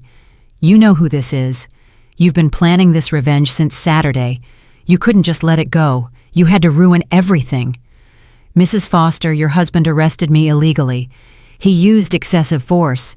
He participated in a conspiracy to suppress evidence of my federal employment. These aren't personal attacks. These are criminal charges based on documented violations." He was following orders. He was responding to a call. He was protecting the community. "He was violating my civil rights," Jordan replied. And he knew it. The body cam footage shows him discussing with 2 other officers how to hide what they'd done. That's not following orders. That's criminal conspiracy. "I hope you're satisfied," Mrs. Foster spat. "I hope destroying a good man's career makes you feel powerful." "I hope your husband learns that a badge doesn't make him above the law," Jordan countered. "I hope his children learn that authority comes with responsibility and consequences. I hope his wife, that's you, learns that defending corruption makes you complicit in it." Mrs. Foster hung up without another word. Marcus looked at Jordan with troubled eyes. She sounded really upset. She is upset. Her world just changed in ways she doesn't understand yet. Jordan pulled him closer. "But her upset doesn't make what happened wrong. Sometimes doing the right thing hurts people. That doesn't mean we shouldn't do it." By 9 a.m., all 3 arrested officers had been processed and were awaiting arraignment. News coverage showed them in orange jumpsuits, the same jumpsuits they'd put on countless suspects experiencing the system from the other side for the first time in their careers. Torres arrived at Jordan's house at 9:30 with Assistant U.S. Attorney Chen and 2 additional marshals for security. They spread documents across Jordan's dining room table while Marcus did homework in the next room under Mrs. Patterson's supervision. "The arraignment is at 2 p.m., Chen explained. All 3 are pleading not guilty. They've retained defense attorneys who are already trying the case in media, claiming overzealous federal prosecution, racial reverse discrimination against white officers, politically motivated charges." "Let them claim whatever they want," Jordan replied. "We have recordings. We have documentation. We have Ramos's testimony. The evidence speaks for itself." "It does," Chen agreed. "But the court of public opinion operates differently than court of law. Their attorneys will try to make you the villain. They'll claim you orchestrated this because you have an agenda beyond justice." "I do have an agenda," Jordan said flatly. stopping systematic harassment of black families in public parks, holding officers accountable when they abuse authority, dismantling corruption networks that profit from discrimination. That's my agenda. I'm not ashamed of it. Torres pulled out another document. There's more. Search warrants executed on safe neighbor patrol offices this morning recovered extensive documentation. Emails between Councilman Hayes and his son David discussing community engagement strategies that specifically targeted demographic concerns in parks. Coded language for racial profiling, Jordan said. Exactly. But there's also financial records showing Hayes directly bonused employees whose reports generated the most police responses. He created a financial incentive structure that rewarded calling the cops on black families. Chen spread out printouts of emails highlighting sections with yellow marker. Here's Hayes Sr. to David focus efforts on Riverside and Oakwood. Demographics shifting in ways that make residents nervous. More presence equals more calls equals more revenue. That's evidence of intent. That's Hayes acknowledging the racial component and choosing to exploit it for profit. Can you prosecute him? Jordan asked. We're adding racketeering charges under RICO statutes, Chen confirmed. Conspiracy to violate civil rights, wire fraud related to the city billing, tax evasion. Turns out Hayes didn't report a significant portion of the income from these contracts. We're hitting him with everything that'll stick. When warrant executes tomorrow morning at his home. We wanted Foster Walsh and Morrison in custody first, so they couldn't warn him. Jordan felt grim satisfaction settle in her chest. He's going to fight hard. He has resources, political connections, lawyers who know how to delay and obstruct. So do we, Chen replied. And we have something he doesn't evidence so clear a jury won't need legal expertise to understand it. Hayes built a business on racism. We're going to prove it in court using his own words. That afternoon, Jordan attended the arraignment with Torres, sitting in the back of the federal courtroom, while Foster Walsh and Morrison stood before Judge Patricia Winters. All three wore civilian clothes, now their attorneys beside them, projecting confidence they probably didn't feel. Judge Winters read the charges with clinical precision. Conspiracy to violate civil rights under color of law, evidence tampering, obstruction of justice. How did the defendants plead not guilty? All three replied in sequence, their voices carrying different flavors of the same defiance. Foster's attorney spoke first. Your Honor, these charges are politically motivated retaliation against officers who were simply doing their jobs. Deputy Matthews has manufactured a narrative of discrimination to advance her own agenda. Counselor Judge Winters interrupted, her voice sharp. Save the arguments for trial. We're here to establish plea and bail conditions. The government requests remand without bail, Chen stated, rising from the prosecution table. These defendants conspired to violate the civil rights of a federal officer. They suppressed evidence. They obstructed justice. They represent a danger to the community and a flight risk given the serious charges and potential sentences. They're decorated officers with families and community ties, Foster's attorney protested. They're not flight risks. They're public servants being persecuted for responding to a legitimate citizen complaint. Judge Winters reviewed the evidence summaries Chen had submitted. Her expression revealed nothing, but Jordan noticed how long she spent on certain pages, how her eyes narrowed, reading the transcript of the recovered body cam footage. Bail is set at $500,000 each. Winters finally announced, defendants are ordered to surrender their passports, prohibited from leaving the state, and barred from any contact with Deputy Matthews or her family. Electronic monitoring will be required. Trial date is set for September 14th. The gavel came down, and Foster's wife burst into tears in the gallery. Walsh's face had gone ashen. Morrison stared straight ahead, like if he didn't acknowledge what was happening, it might somehow not be real. Jordan felt no satisfaction watching their distress, only the cold certainty that this was necessary, that accountability had to include consequences, that people who abused authority needed to feel the full weight of justice they'd so casually denied others. Outside the courthouse, reporters swarmed. Jordan had prepared for this, had discussed with Torres exactly what to say and what to avoid. She stepped to the microphone cluster with practiced calm. Today, 3 police officers were arraigned on federal charges related to my unlawful arrest on June 8th. I want to be clear about something. This case isn't about me seeking revenge or trying to damage law enforcement. It's about accountability. It's about ensuring that badges don't become shields against consequences for civil rights violations. Deputy Matthews, a reporter called out, the defense attorneys are claiming this is politically motivated. How do you respond? I respond with evidence, Jordan replied. Audio recordings of my entire arrest. Body cam footage of officers conspiring to suppress my federal credentials.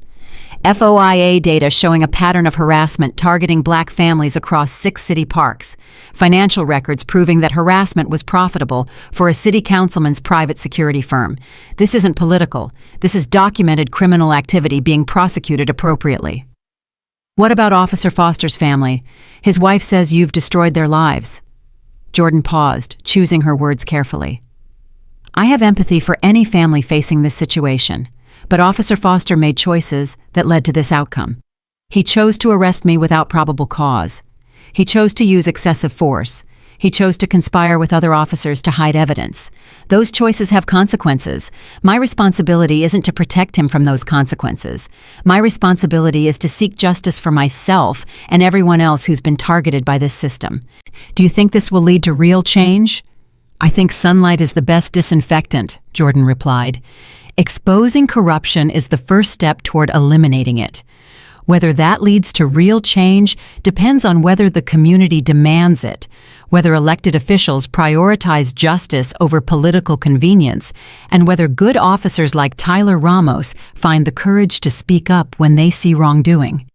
She stepped away from the microphones before they could ask more questions, Torres already moving to intercept reporters who tried to follow. That evening, Jordan and Marcus returned to Riverside Park for the first time since the arrest. The baseball field was hosting practice for a different team, now younger kids, but the bleachers were the same, the parking lot unchanged, the yellow loitering sign still posted at the entrance. Why did we come back here? Marcus asked, his voice uncertain. Because this is our park too, Jordan replied.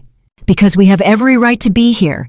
Because I won't let fear or intimidation keep us away from public spaces. They climbed to the 3rd row visitors' side, the same spot Jordan had occupied 11 days earlier when everything had changed. Some parents noticed them, whispered to each other, a few waved with cautious support. Others deliberately looked away. Amanda Chen's house, visible beyond the outfield, was dark now, the for sale sign gaining a second sign beneath it, under contract. She'd found a buyer quickly, probably sold for less than market value in her rush to escape the community that had turned against her. Do you think she's sorry? Marcus asked, following Jordan's gaze. I think she's scared, Jordan replied. Which isn't the same as sorry. Sorry means understanding you did wrong and wishing you'd made different choices. Scared just means facing consequences you didn't think would reach you. Coach Williams spotted them from the field and jogged over his expression, mixing relief and apology. Jordan, I'm glad you came back. I wanted to apologize for not doing more Saturday. I should have stood up to those officers, should have defended you more strongly. You did what you could, Jordan interrupted. You called Mrs. Patterson. You stayed with Marcus. You documented what happened. That was enough. It didn't feel like enough. It never does, Jordan acknowledged. But perfection isn't the standard. Trying is. You tried. That matters. Williams nodded, then looked at Marcus. Hey, buddy, you want to throw some balls, team's doing grounders. I bet they'd love to see that arm of yours. Marcus looked at Jordan for permission. She nodded, and he scrambled down the bleachers toward the field, his earlier hesitation forgotten in the simple joy of baseball. Jordan sat alone on the bleachers, watching her nephew play, letting the normalcy of the moment wash over her. This was what she'd been fighting for. Not revenge, not destruction. Just the radical idea that they belonged here, that their presence required no justification, that public parks were actually public. Her phone buzzed. Text from Torres Hayes, arrested at home this morning. 7 federal charges, including racketeering and civil rights conspiracy. Arraignment tomorrow. You should be there. Jordan typed back, I'll be there. Another message came through seconds later, this one from a number she didn't immediately recognize. "This is Tyler Ramos. Just wanted to say thank you for giving me the courage to do the right thing. My life is chaos right now, but I can sleep at night for the first time in 2 years." Jordan replied, "You gave yourself that courage. I just provided the opportunity. Stay strong. This matters." The next 3 months passed in a blur of legal proceedings and media coverage. Hayes' arraignment, where he pleaded not guilty with the same entitled confidence he'd displayed at city council meetings, certain that wealth and connections would protect him from consequences. Grand jury proceedings where Jordan testified for 6 hours, walking prosecutors through every detail of her arrest, every data point in the harassment pattern, every connection between profit and discrimination. Richardson announced her retirement effective immediately, though federal prosecutors made clear she remained under investigation for supervisory liability. The police union held a press conference calling the charges against Foster Walsh and Morrison an attack on law enforcement. Civil rights organizations held counter-protests supporting the prosecutions. Marcus started 4th grade in September with security escorts that gradually became unnecessary as the immediate threat faded. He told his classmates his aunt was a U.S. Marshal who'd fought corruption and won turning trauma into identity fear into pride. The trial began September 14th in federal court Judge Winters presiding. Jordan sat in the gallery every day, watching as Chen methodically built the case against Foster Walsh and Morrison. The recording of her arrest played for the jury, Foster's unlawful commands, Jordan's calm compliance, the seizure of her phone, captured in audio clarity that left no room for alternate interpretation. Ramos testified for 2 full days, walking the jury through department culture that rewarded aggression and punished accountability, through the conspiracy to suppress Jordan's credentials, through years of watching officers abuse authority while supervisors looked away. His voice never wavered, even as Foster's attorney tried to paint him as a bitter whistleblower, seeking revenge for his own failures. The recovered body cam footage played on courtroom monitors. Walsh, Foster, and Morrison discussing how to hide Jordan's federal status, Morrison deliberately setting aside the credential case without logging it, all three agreeing to falsify reports. The jury watched in visible shock, several members shaking their heads in disgust.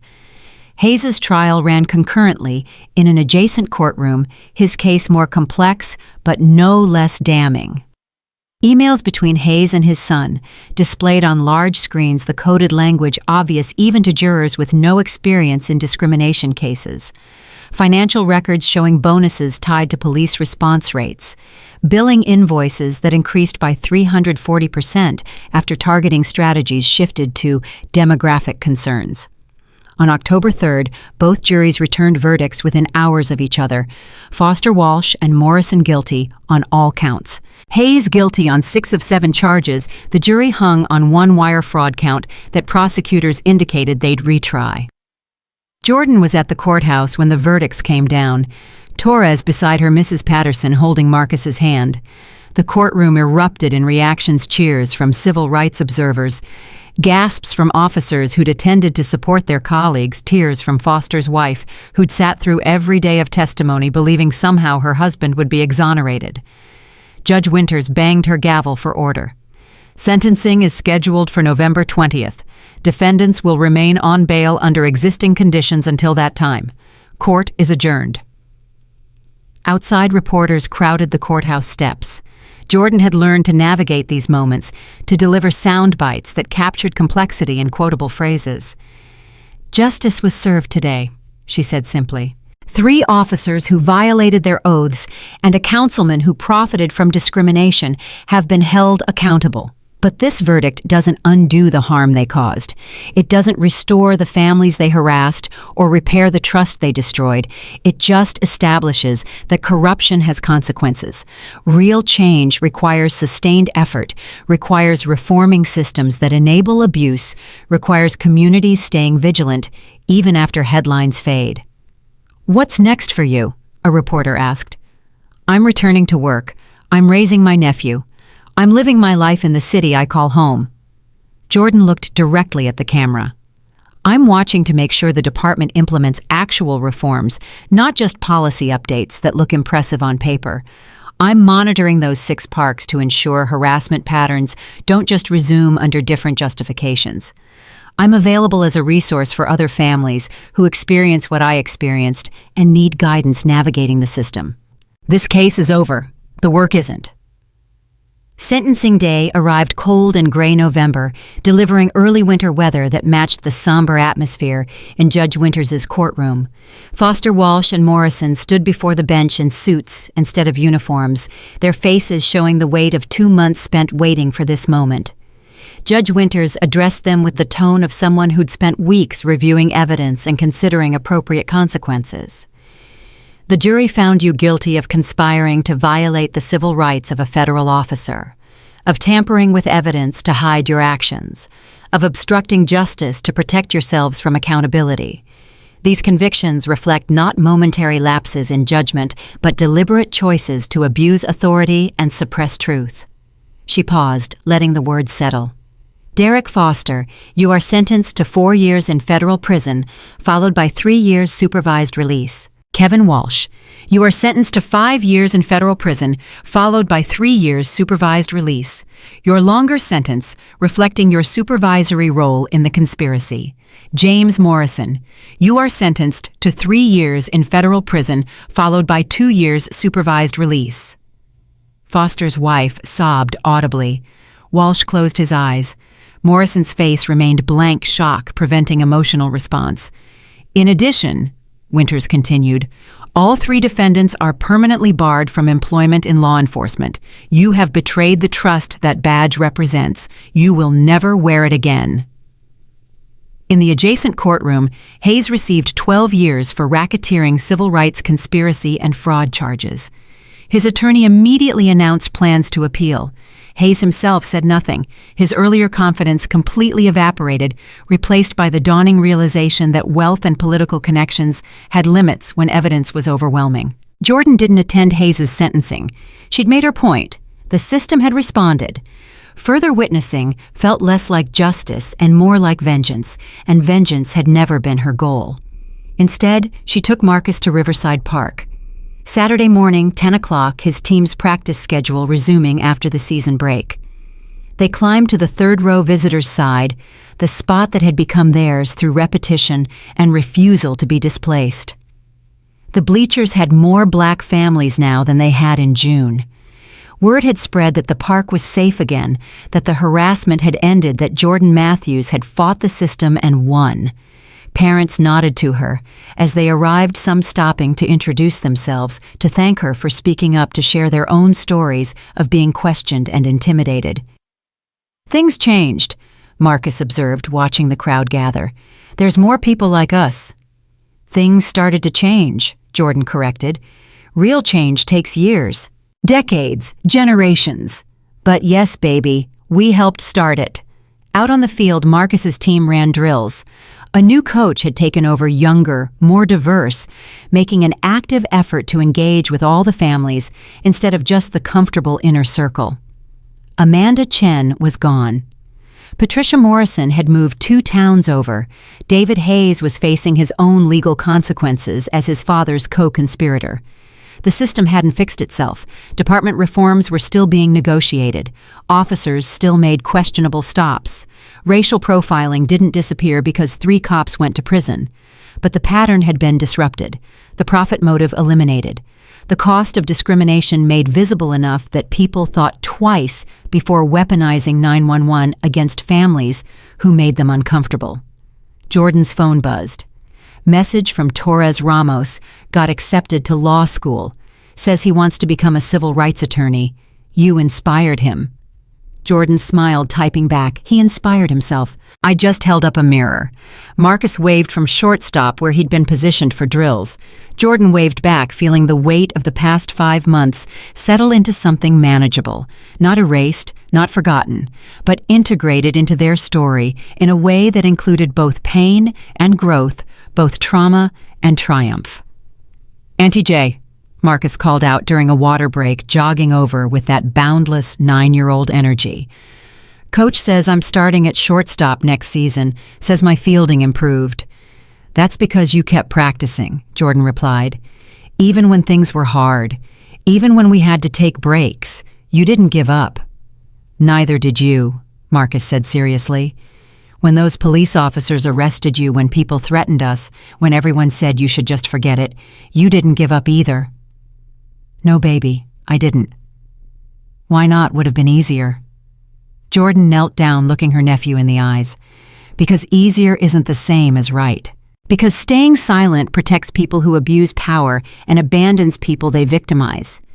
Because I wanted you to learn that fighting back is possible, that systems can change, that individual courage matters even when the opposition seems overwhelming. Did it work? Look around. Jordan gestured at the diverse crowd filling the bleachers, at the families who'd reclaimed this space, at the community that had reorganized itself around justice instead of comfort. What do you think? Marcus surveyed the field, processing. I think it worked. I think you made things better. We made things better, Jordan corrected. You were brave too. You testified when the U.S. attorney needed your statement. You faced cameras and questions. You trusted me when trusting was hard. We did this together. Coach called the team back to drills. Marcus returned to shortstop with renewed energy, his movements more confident than they'd been in June, less weighed down by fear and uncertainty. Jordan climbed back to her usual spot on the bleachers, pulled out her thermos of coffee, and settled in to watch her nephew play baseball on a Saturday morning in a public park where they had every right to be. Her phone showed new messages still arriving, interview requests, speaking invitations, families asking for advice navigating their own encounters with discrimination. The work continued. The story wasn't over. But this chapter had reached its conclusion. 3 officers who'd abused authority were in prison. A councilman who'd profited from harassment was facing years behind bars. A department had been forced to examine its culture and implement reforms. A pattern of discrimination had been exposed and disrupted. A community had been reminded that accountability was possible when evidence was documented and courage was sustained. And a 9-year-old boy had learned that his aunt would fight for him, that justice sometimes prevailed, that being black in public didn't require apology or explanation or anything except the simple assertion that they belonged. The sun climbed higher over the baseball field. Marcus fielded a grounder, cleanly throwing to first with improving accuracy. Parents cheered from the bleachers. The day continued its Saturday morning rhythm. Jordan sat on the visitor's side, 3rd row, up leather bag beside her thermos in hand, watching her nephew play baseball, without fear, without threat, without the shadow of police, questioning their right to be there. This was what victory looked like. Not perfect, not complete, but real, tangible, built on evidence and law, and the refusal to accept that comfort for some required exclusion for others. The system hadn't fixed itself, but it had been forced to bend. And that bending created space for more pressure, more accountability, more progress toward the world. Marcus deserved where badges protected everyone equally, where public parks were genuinely public, where being black in America didn't mean constantly justifying your existence. Jordan took a sip of coffee and smiled, not because the fight was over, but because she'd proven it could be won. And that knowledge, that certainty, that evidence of possibility would sustain her through whatever battles came next.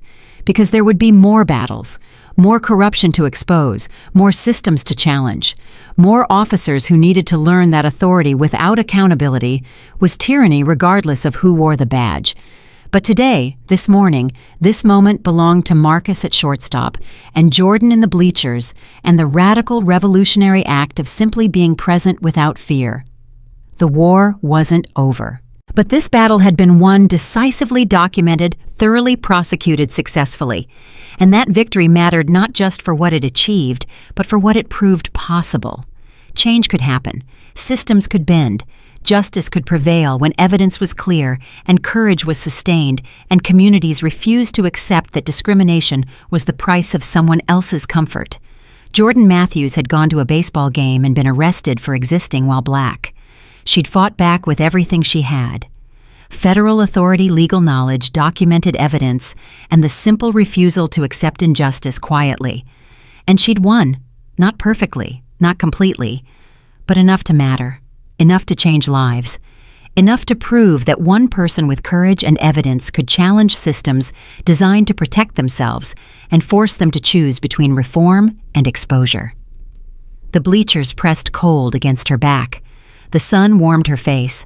Marcus waved from shortstop, and Jordan Matthews waved back, knowing that this moment, this ordinary Saturday morning at a baseball field, represented the most extraordinary victory of all the right to exist in public spaces, without justification, without fear, without the constant burden of proving their humanity to people who'd decided comfort mattered more than justice. That right had been challenged. That right had been defended. That right had been won, and no one would take it from them again.